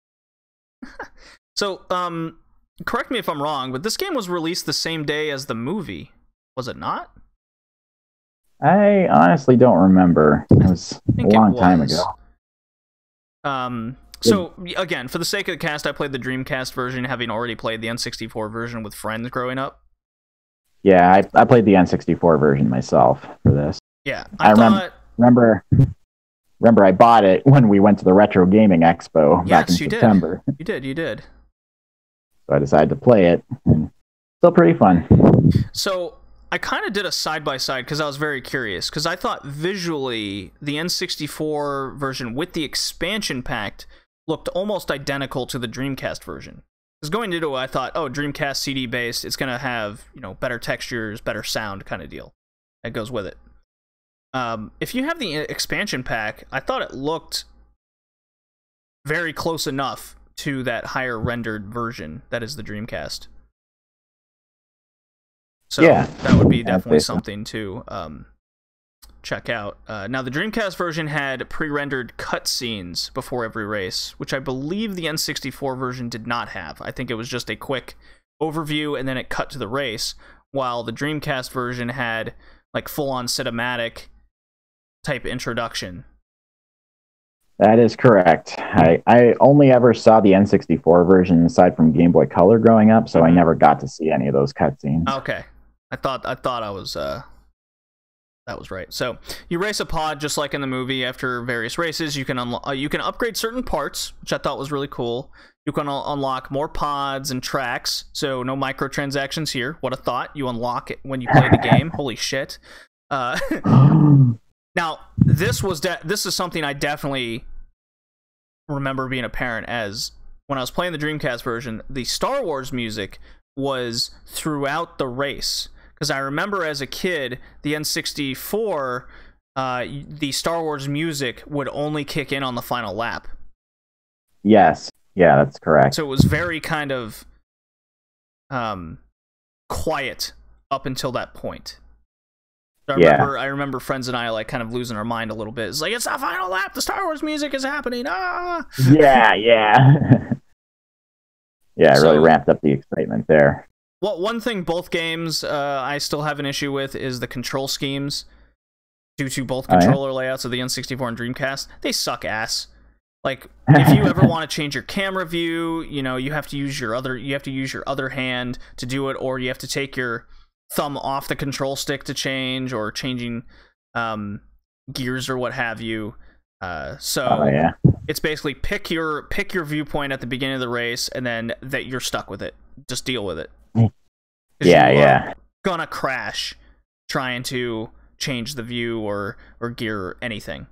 That being said, it's still super fun, even if you're not a Star Wars fan. It's kind of brutal at times with the cat crashing and exploding maybe too easily, because that will happen a lot. Yeah, for sure. I guess they're trying to be kind of faithful to the movie in that aspect. Yeah. I thought the Dreamcast version, at least race-wise, it was more smooth. Like, it didn't feel as fast, but that was probably a better thing, because the N64 version, I remember being a lot more, it would chug every now and again. Yeah, I noticed that too. Frame rate would slow down. Yeah, the frame rate would snap all of a sudden frequently if too much stuff was happening on the screen. Not detrimental to the overall experience, but it is noticeable when you're comparing versions. Yeah. Yeah. One feature this game has is that you can repair your vehicle on the fly by pressing the R button, although that will slow you down. But if you hit your vehicle one too many times, I remember that being a pain in the ass on the Dreamcast, because I believe the R button was actually to go. Oh, yeah? Yeah, so you had to... I believe you had to let go of the trigger and then press, like, X or something, and then that would repair it. It was kind of a pain. I did not like the control schemes of this game, like I said. And the boost was kind of a weird thing, too, because in order to do that, you had to press forward on the stick, momentarily let your thumb off the accelerator and hit it again, and then you'd boost. Weird things. It just adds up when I was like, okay, I gotta do this now, so I have to do this weird combination, or let go of this, and then click this, and... Yeah. Yeah. Now, there was something I actually looked up, and this is neat. If you plug in an N64 controller to port 3, and then you put in, like, a little code on your name... Oh, yeah? It's like DRUGGL or something, because I was just looking up control schemes or whatnot, because I thought I was losing my mind. Well, apparently if you do that, you can use the analog sticks and the 2 triggers to control each side of the pods individually. And then that's how you would kind of turn, or do sharper turns by letting go, say, the right trigger in the right controller that you have.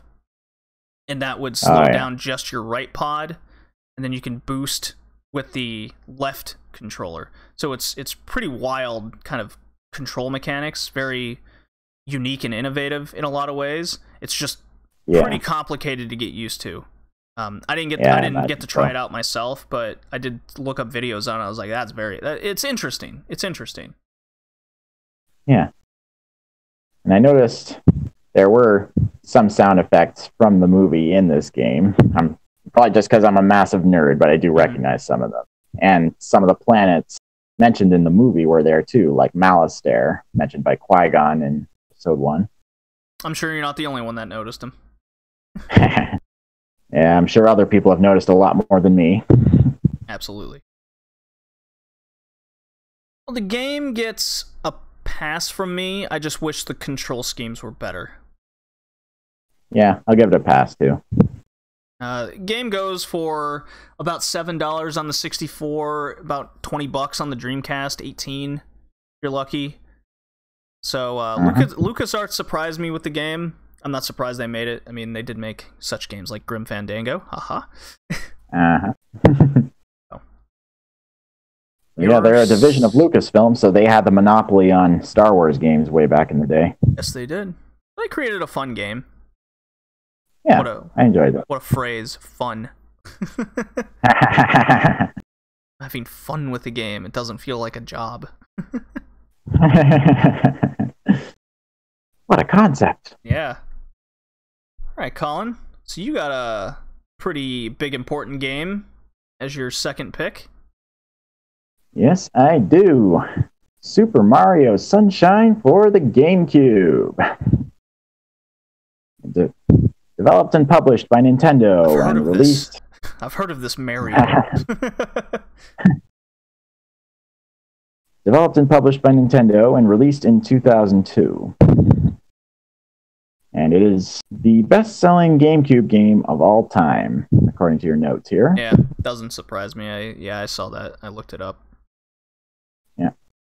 The premise is pretty simple, although more fleshed out than previous Mario games. Sure. Like Mario, Peach, and a bunch of toads decide to go take a vacation at a tropical resort called Isle Delfino. And they didn't invite Luigi, although he's probably busy busting ghosts. Yeah, GameCube era. But upon arriving, Mario gets arrested because an imposter Mario has been gooping up the island. So he's been ordered to clean it up with his new water pump, Flood, an acronym for Flash Liquidizer Ultra Dousing Device, and to collect the shine sprites of the island to bring the ecosystem back to normal. And along the way, Princess Peach gets kidnapped. Surprise, surprise. Of course she does. So he has that on his plate too. Now, I already went into my story about getting it back with my first GameCube back in the day. Mm-hmm. And I love this game. I'd go as far to say it's my favorite 3D Mario game of all time, with Mario 64 in second place and Mario Galaxy in third. Now, I have yet to play Mario Odyssey, so to the Switch owners in the audience, I humbly ask you to calm your tits. Fair enough. Now, the gameplay is really fun and intuitive. Mario's various jumps and maneuvers are really fun and easy to use. Flood is a lot of fun to use for both fighting enemies and traversing the environment. Like, the hover nozzle is extremely helpful in certain areas. Like Rico Harbor, one of the levels. Mm-hmm. And I remember the tropical island setting was a dream come true for me back in the day. I used to fantasize a lot about visiting places like Hawaii or Bahamas. Well, growing up in Canada, I suppose so. Yeah. So yeah, this is a great stand-in experience for me. And I like that there's a bit of a continuity nod to Luigi's Mansion in that Flood and Shadow Mario, although we later find out Baby Bowser's paintbrush, they're GAD Sciences products, which you'll recognize Professor EGAD from Luigi's Mansion. Right. Yeah, I did notice that. So that was a fun thing to notice. One thing that always bugged me was that Flood was literally just sitting there at the beginning of the game, not in a box or anything. Yeah, just sitting there for anybody to take.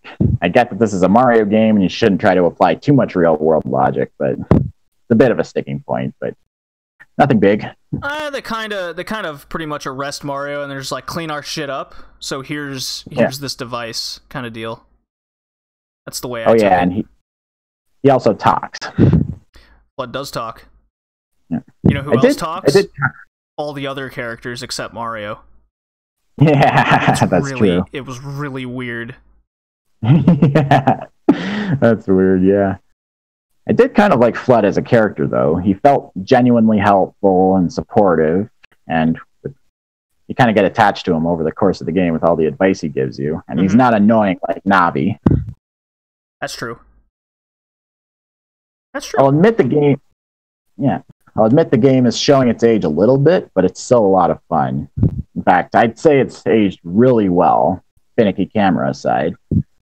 The camera didn't bother me too much. There was only like certain levels and instances where the camera was very noticeable, like it would get stuck. The one thing I noticed about the camera the most was it doesn't turn 360 degrees. It'll stop at like the 250 mark, and then you have to go all the way back around again. Yeah, but the camera was the most common complaint of a lot of people way back in the day. I would always see user reviews on GameSpot saying that the camera was their biggest complaint, but I didn't have too much of a problem with it. Yeah, it was few and far between where it truly bothered me. Yeah, kind of inverted controls always just take a little bit of use to. It's not like the camera controls were as bad as blinks on the Xbox, which we've covered before. Yeah. Yeah. The graphics are still really good, although I imagine they could have toned down the bloom effect a little. Sure. I streamed a good chunk of this game through my HD TV, and it's it's a bit stretched out. But when I just out of my curiosity's sake, I hooked it up to my CRT I got, and I was like, whoa, okay, Yeah, now we're talking. This game looks beautiful. for sure. I mean, Yeah, you said I it, really... the game. I think the game has aged incredibly well.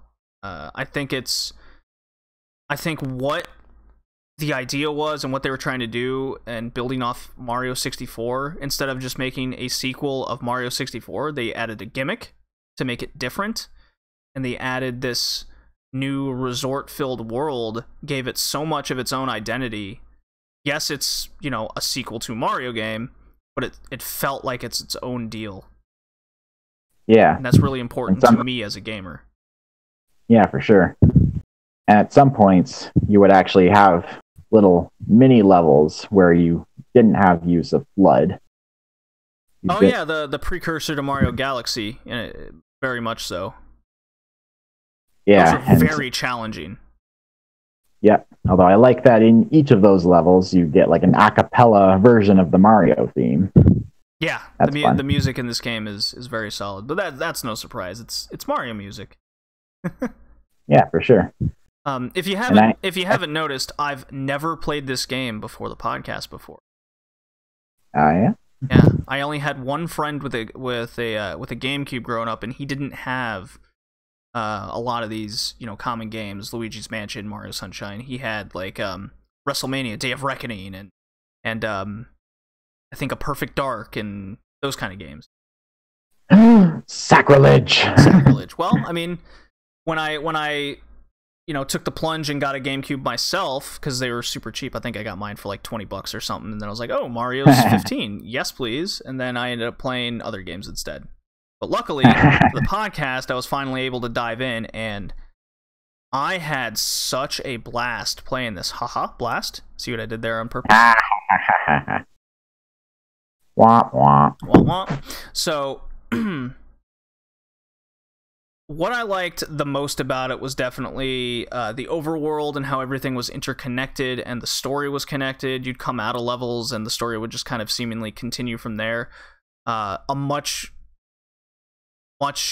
needed improvement or additive compared to Mario 64.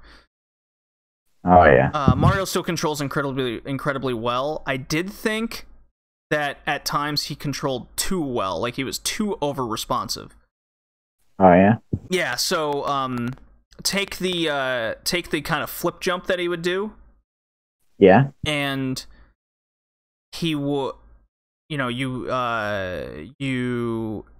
press left and then press right and then jump back again, and he does that flip jump. Well, if I'm ever trying to do a precise short jump, he would either over jump because I'd have too much momentum too quick, or he would do that flip jump just immediately. Oh yeah. It was just I struggled through that a lot, especially on those kind of what did you call them? In between levels where the jetpack was taken away. That happened constantly, and I got super annoyed. So I was almost inclined to just not want to do those levels, even though they were challenging and some were more fun than others. That's putting it lightly. But yeah, like I love the idea of the jetpack. I loved how responsive it was. It kind of took me a little bit. When I was streaming it, there were a couple people in the stream that kind of introduced me to some other mechanics I wasn't aware of. Kind of if you press R and the jump button simultaneously, you'll do like a shotgun blast, which sprays a big thing. A good amount of time. Very useful when I got to the Stingray boss level. Where the Stingray... So what happens on this level, and it's probably one of the most annoying Mario bosses I've ever experienced, is it's an electric Stingray that's kind of this ghost on the ground, and when you spray it, it splits off into smaller Stingrays. And if you touch either the Stingray or the paint that it lays, you get electrocuted and lose a life. Or lose a piece of your life. Yeah, it's so much trouble with that back in the day. It's very kind of out of place for what the game is, I feel, and it's just not a fun boss. So I didn't like that. I didn't like the pachinko level. Oh, yeah. I've heard about it, and I just go, oh, because you don't really know what the game's trying to tell you. It's kind of like the physics are just so broken on it. You die way too easily, and then you have to wait for a boat to just get into the level. Luckily, I believe you were in the stream, and you just go, no, just, you know, use the jetpack at the peak of your jump, or at the bounce. Yeah. But you have to be in the middle of the bounce, otherwise you won't get to that peak. Yeah. If you hit any of the slots, like on the sides, just the wrong way, the game will freak out and just plummet you to your death immediately. So yeah, that level was annoying. And then so once you get to a certain, I want to say halfway through the game, a certain level opens up where there's just a light beaming down from the sky onto this circle. And there's a couple characters around it. The game's telling you, oh, you know, this light's, you know, in the middle of town. Go seek out what the deal is. And I talked to a couple characters around there, and they're just like, well, night and the day. So I'm thinking all of these things of what's happening here. Like, what does this do? Do I have to unlock something? And when I was streaming it, people in the chat was like, no, you're not allowed to end the stream until you figure out how to like what this does. And I just, for the life of me, they were giving me subtle hints like, there's a button you haven't used before. I'm like, oh, okay, I haven't used Y. Okay, first person view. So I'm like, okay, I look at the sun, I look at the light. Well, apparently I wasn't like directly in the middle enough of the light. So even though I looked at the sun like 4 times, it didn't register, because that's how you get into it. You have to look at the sun standing directly in the middle. The game doesn't really hint that you need to do that at all. And then out of nowhere it worked. And I was like, what did I do? What did I do differently?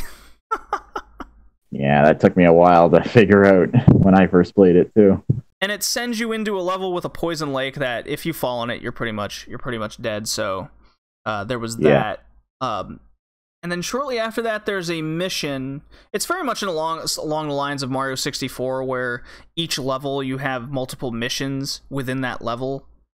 So it gives each level replay value. I quite like that.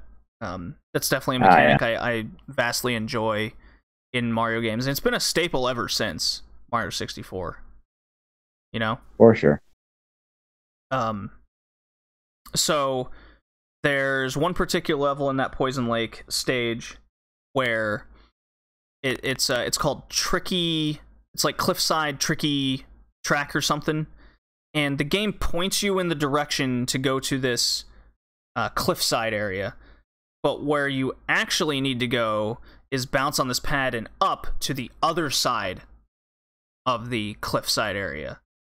Oh, jeez. Yeah.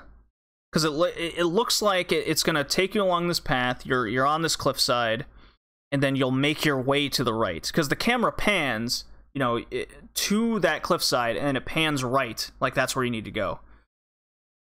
So it kind of points you in the wrong direction. It's a minor complaint, but it took me a long time to figure out. I had to look up, like, what I had to do there, and sure as shit, like, the first 2 YouTube videos I looked up of a guy doing it, he did the same thing I did. So I think even that person had to look it up and then record it. That's funny. Why do you think a lot of people don't like the jetpack? Because I thought it was very responsive and easy to use. I guess to them it just doesn't feel like Mario. Just, I guess, feels more like a sort of a safety net or an amateur's way of getting through the game. Yeah. Is there a way to do a duck jump? I think so. You just, I think you hit the L trigger, he ducks down, and then you hit jump from there. No, because like L was a way to snap the camera back to where Mario's looking. Oh, yeah. Huh. I thought that was weird, because I was like, well, is this the only Mario game that doesn't really have, or 3D Mario game that doesn't have that duck jump? I wonder. Yeah. Maybe it's because of the snapback jump. You suddenly change direction and he does the flippy. It must be that, because that's what I was using at one time, but sometimes there's just not enough kind of ground in order to do that. You have to be very precise about it. Yeah, Again, for just sure. kind of that over-responsive minor complaint I have. Yeah. Did the bosses of levels get a little too samey at times in the later game? I felt like it did. There was one boss that I found pretty unique. It's in the Noki Bay section, that is the Poison Lake, where you go deep down into the water with a special little oxygen helmet, and then the eel with the rotted teeth. Yeah, and you have to use the hover nozzle to clean them off one by one. I like that vibe. I found the hover nozzle really annoying to control in the water. I don't think the physics had reached what they wanted it to do at this point in technology. Yeah. I guess it was more of a way of traversing large gaps high above ground than anything else. Yeah, maybe. I did find once I faced a certain boss, like once, I didn't really feel like I wanted to face them multiple times. Like the squid where you're pulling its legs off and then pulling its nose. Yeah. What do you fight that thing like 4 or 5 times in the game? Yeah, that was weird. Why are they reusing the boss? Yeah. In fact, didn't they reuse PD Piranha as well? The big piranha plant? I think so. They reused quite a few bosses in this game. So that's another minor complaint. But as for the fun factor, it's tops. It's definitely up there. It's no wonder it's the best-selling GameCube game of all time. It's definitely a must-have for the console if you're a collector, no doubt. Absolutely. Like I said in the Red Dead Redemption 2, like when a game is so good, you notice the little things that much more. Yeah. Definitely a phrase I'm putting on a lot lately. And getting back to the soundtrack quickly, one of the standout tracks for me was the one that plays when you're doing stages that take place in some kind of pocket dimension a million miles in the sky. For example, the legendary Sandbird stage. Oh, you're on this. Yeah. You're in this like Shadow of the Colossus type level. You've got this big bird composed entirely of sand blocks. And you got to collect red coins interspersed throughout its body, and sometimes it'll do like a bank to the right or left, and you have to get to a certain spot in order to not fall off. Yeah, that was pretty tricky. But I really like the music that plays in that one because I'm a big sucker for steel drum music. It's got this ethereal background melody at the same time, so it created a nice atmosphere. If I might get a little corny for a second, it gives me the vibe of being on a dream vacation in Hawaii or any other tropical location, just having fun with family and friends. Like I said, corny, but it's the truth and I stick by it. Well, I think it's easy to say this game gets a pass. Absolutely. Same here. So, we're on to my two picks. And I thought it only appropriate that my 2 picks had to be from the very first console I ever got for Christmas, and that's the Nintendo Entertainment System. And all right. I picked 2 games that I played the hell out of. Both games I've never beaten in my life. Without cheating, anyways. And the first one is Contra, the NES. Developed and published by Konami. There's our Konami comments from earlier coming right back around, full circle. Released in 1987. Censored in Europe as the characters were changed to robots, and the game itself was called Probotector. Fun fact for you. So it's a run and gun shooting game. You get weapon power-ups like a laser, a spread shot where little tiny red bullets will shoot out in multiple directions, and you shoot aliens and other soldiers, go left to right. In between levels, there's kind of this up to down. What would you call that, Colin? Like it's not isometric, but it's this 3D-esque world of what the NES was capable of. Yeah, I remember. 3D is really the only way I can think to describe it. Yeah. It has a brutal one hit death system in place. So if you get hit once, you're dead. You lose a life. Luckily, you can use the fabled Konami code to get all those beautiful extra lives. Yeah. And no, I still could not beat this game without using it. There you go. What the level that always fucks me over nowadays? When I was little, when I was 3-4 years old, it was always the level 3, the falling rock stage. I would die at a lot. Oh, that was always my game over stage. Now I can get to the spaceship stage, but all those frickin' laser beam walls, bro. Ah, I hate it. Yikes. And the game has a killer soundtrack. Just awesome. Yeah, yeah. Here on the cast. Yep. It's a classic. This is, by definition, a classic game. A must-have game for retro collectors, for sure, in my opinion. Definitely. So, yeah, what are your thoughts on Contra, Herr Cullen? Yeah, I never played much of it growing up. For some reason, nobody I knew who had an NES, none of them had this game. It's like, I mean, they had Mario and such, but no Contra. For shame. Funny how one of the people I knew had Star Tropics, but not Contra. Or maybe he did, but we didn't play it. That's possible. Well, the game's hard, especially if you do co-op mode. Yeah. Where now there's just more bullets and shit flying through the air. It's still the one-hit death system, and if you or one of your friends died, he ends up taking one of your lives if he game's over. I think. Oh. Do I have that right? I might be wrong. No. He's got the same deal as you. Three deaths and it's over. That's too bad. God, what game am I thinking of now? Battletoads? It might be Battletoads. No, Battletoads is if one of your friends game over, you also game over. Oh, that's Battletoads.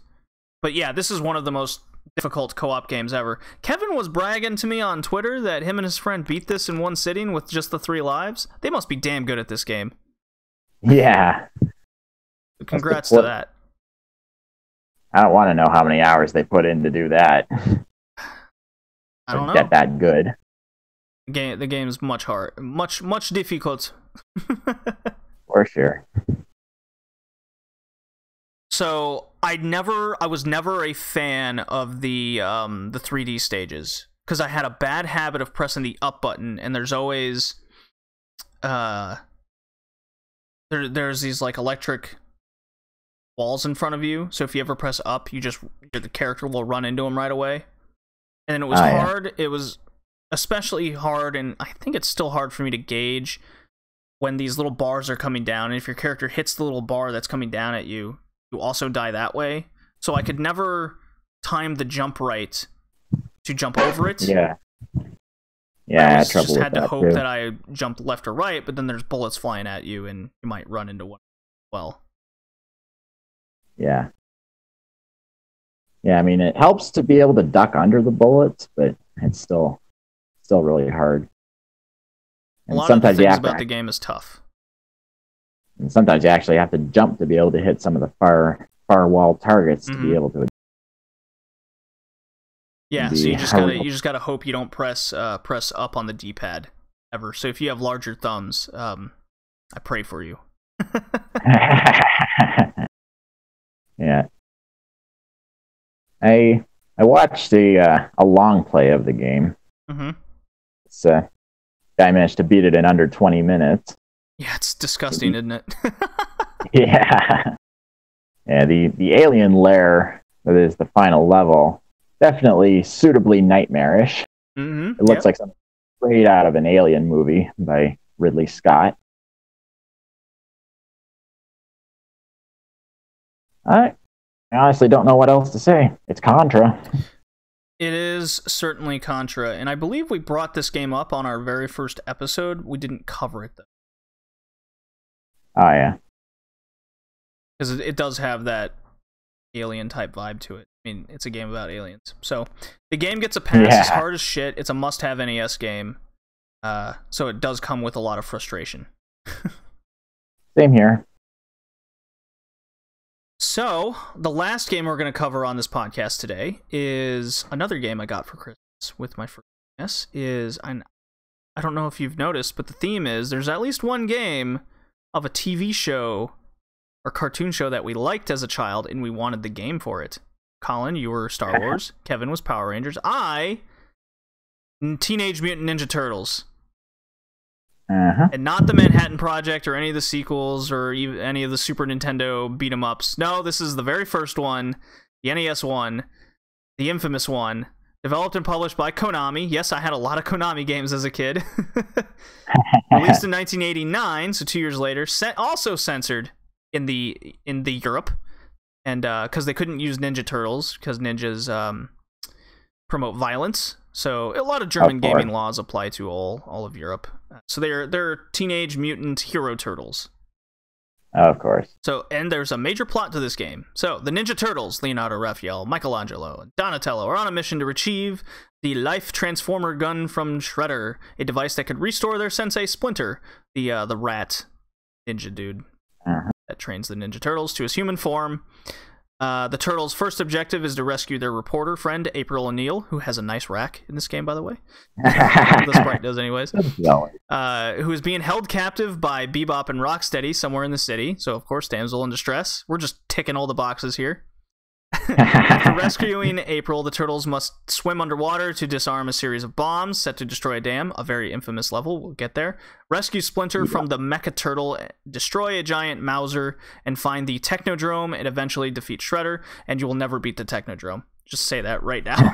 It'll never happen. You have to like do some sort of bullshit cheat. Because you have your 4 turtles, and there aren't technically lives. Your lives are each turtle individually. The Konami code, to my knowledge, does not work with this game, so I was very angry as a child.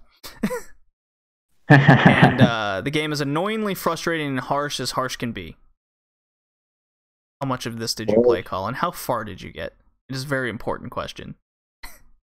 The second level. That sounds about right. Not get past the swimming part.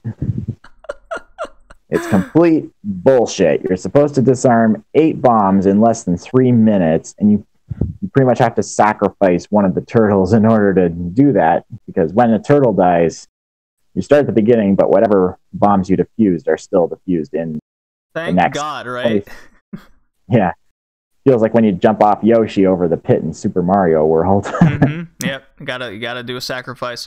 And it's basically permadeath until you complete level 3, and then that allows you to well, they say rescue a turtle, but come on, it's revive them.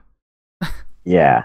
Because for a long time, because I couldn't get past that stage in particular, or level 3 max, I thought it was just permadeath. They were just dead forever, because I never could get past level 3. Yeah. That's ridiculous. So, God forbid you ever have Donatello die in this game, because he's and for those that don't know, he's a turtle with a long kind of extendo pole, because then it's pretty much game over, because so much of the game in parts depend on you having Donatello and his extendo pole. Yeah, the bow staff. Yeah, whether it's enemies flooding certain areas of the screen you're forced to go. The one that sticks out almost immediately is on stage 1, where you have to climb up a ladder and there's a billion enemies above you. If you don't have Donatello, you have no choice but to take like half your health getting hit. Yeah. The pain. And go on, Colin. I remember I actually played this game on the Commodore 64 growing up. Oh, wow. How did that work? You thought it was hard to control on the NES? Just imagine having only one button for both jumping and attacking, as well as a joystick instead of a D-pad. Gross. Needless to say, neither me nor my siblings ever got past the first stage. I mean, garbage game. Absolutely. And I was so disappointed as a kid because I wanted to play more of this. I just wanted to be the turtles, have the weapons, you know. And you didn't hear the Ninja Turtles theme anywhere in the game. Nope, never do. Like, bullshit. I want my money back. Yeah. So there is a glitch in the very first boss fight where you're facing Rocksteady. He's the Rhino character. Where where you're Donatello and you jump on top of the crates and attack down, the game kind of glitches out with the hit detection, and you can destroy him that way with like not even hitting him. And there's a lot of instances in the game with that, with the hit detection just being so overly sensitive. Naturally, you get a lot of that in level 2 by trying to defuse all the bombs with the electric reeds everywhere. If you just slightly in the vicinity of touching them, you will take some damage. Yeah, that's a pain. The best advice is to just look up a map online of where the bombs are and just go straight to them.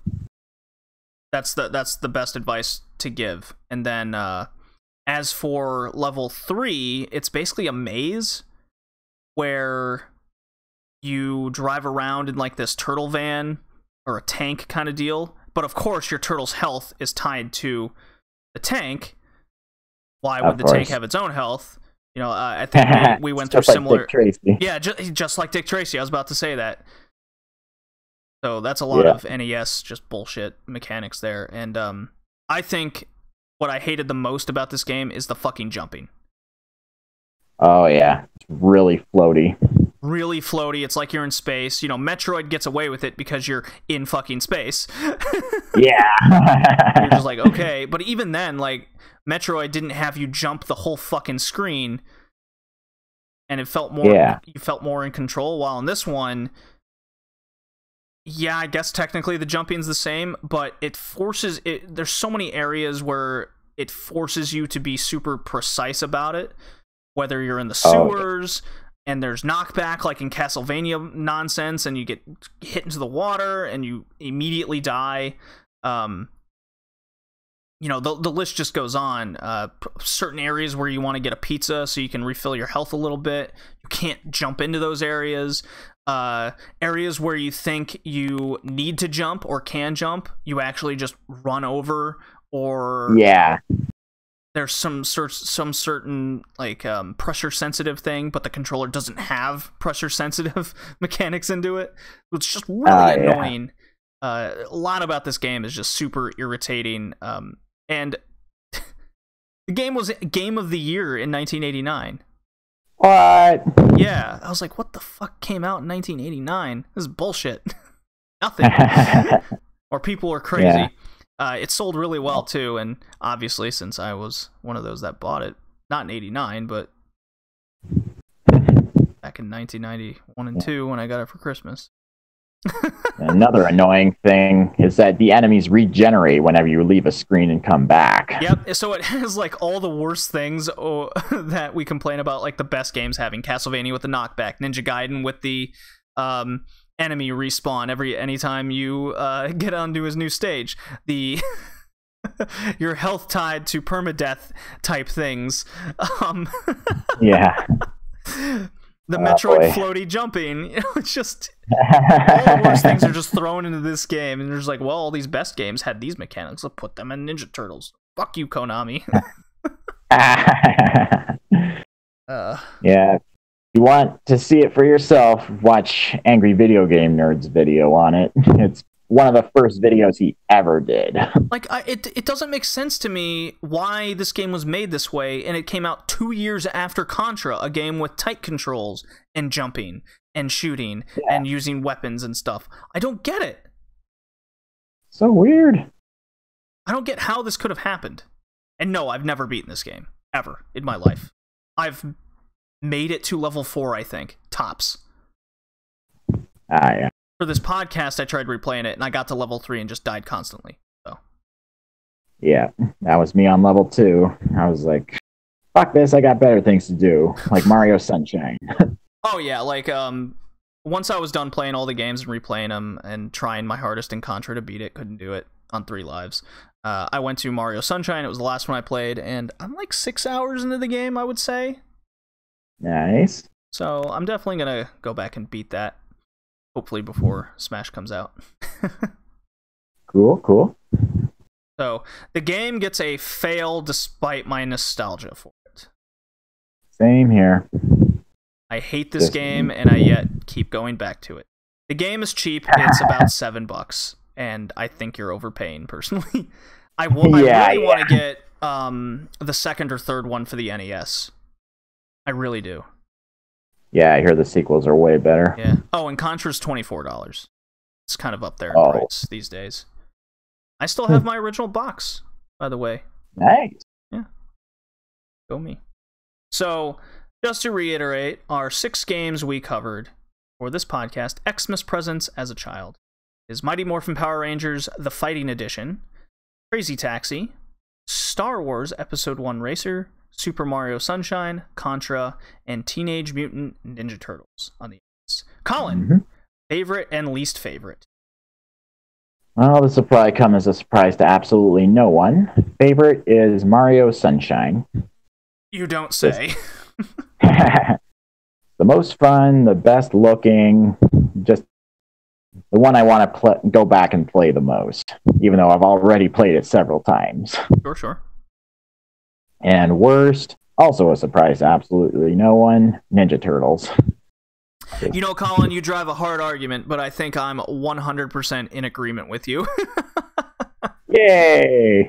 Yeah, I think it was pretty easy to choose. If I was to choose a number 2, I think I would choose Crazy Taxi as my second favorite on the cast. Nice. What about you? Let's just see if we're a little bit different on here. I agree. Yeah, Crazy Taxi. I mean, Star Wars is up there, but Crazy Taxi beats it out ultimately. Well, good stuff. Well, this was a really fun cast. I hope everyone's going to have a great holiday in December. If you've enjoyed the cast, think about hitting the podcast up on iTunes, Red Leaf Retrocast, and Stitcher, and leave us a review so we can read it on the cast. Hit us up on all the social medias, Twitter and Instagram at BowlingJD. Hashtag Red Leaf Retrocast. Use that shit. I hope you all enjoyed the episode, Colin. It was great having you on the cast yet again. And happy to be here. Everybody, join us in the next one. See ya. All right. See you next time.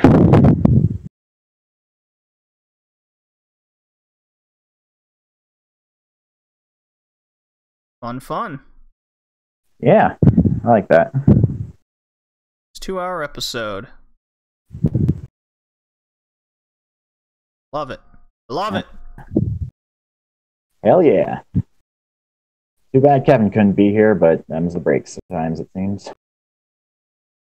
Oh well. So we got one more episode before the new year, probably going to be on the 16th. Oh yeah? Yeah. Which topic this time? I don't know. I believe it's your turn? Yes, it is. It is your turn. Ooh. Let me think. Kind of torn whether we should do puzzle games or character origins games. Character origins. That would be interesting. Yeah, there's Mario and Wario, which is Wario's first appearance. I don't think we've done the first Ooh. Or did we do Metroid Fusion? No. No, remember I considered having it for the female protagonist episode, but then I switched to Mischief. Right. Oh, he didn't. Wait, I have games covered. Easily just look up M. Done. Metroid 2. Super Metroid. Oh, yeah. So no, we haven't done Metroid Fusion or the first Metroid. Samus Origin would be. Yeah, that'd be fun to do.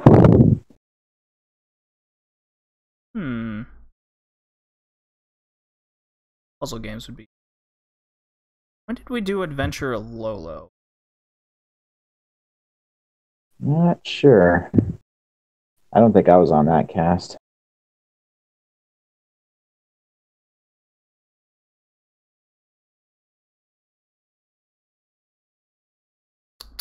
Oh, that was on threequels.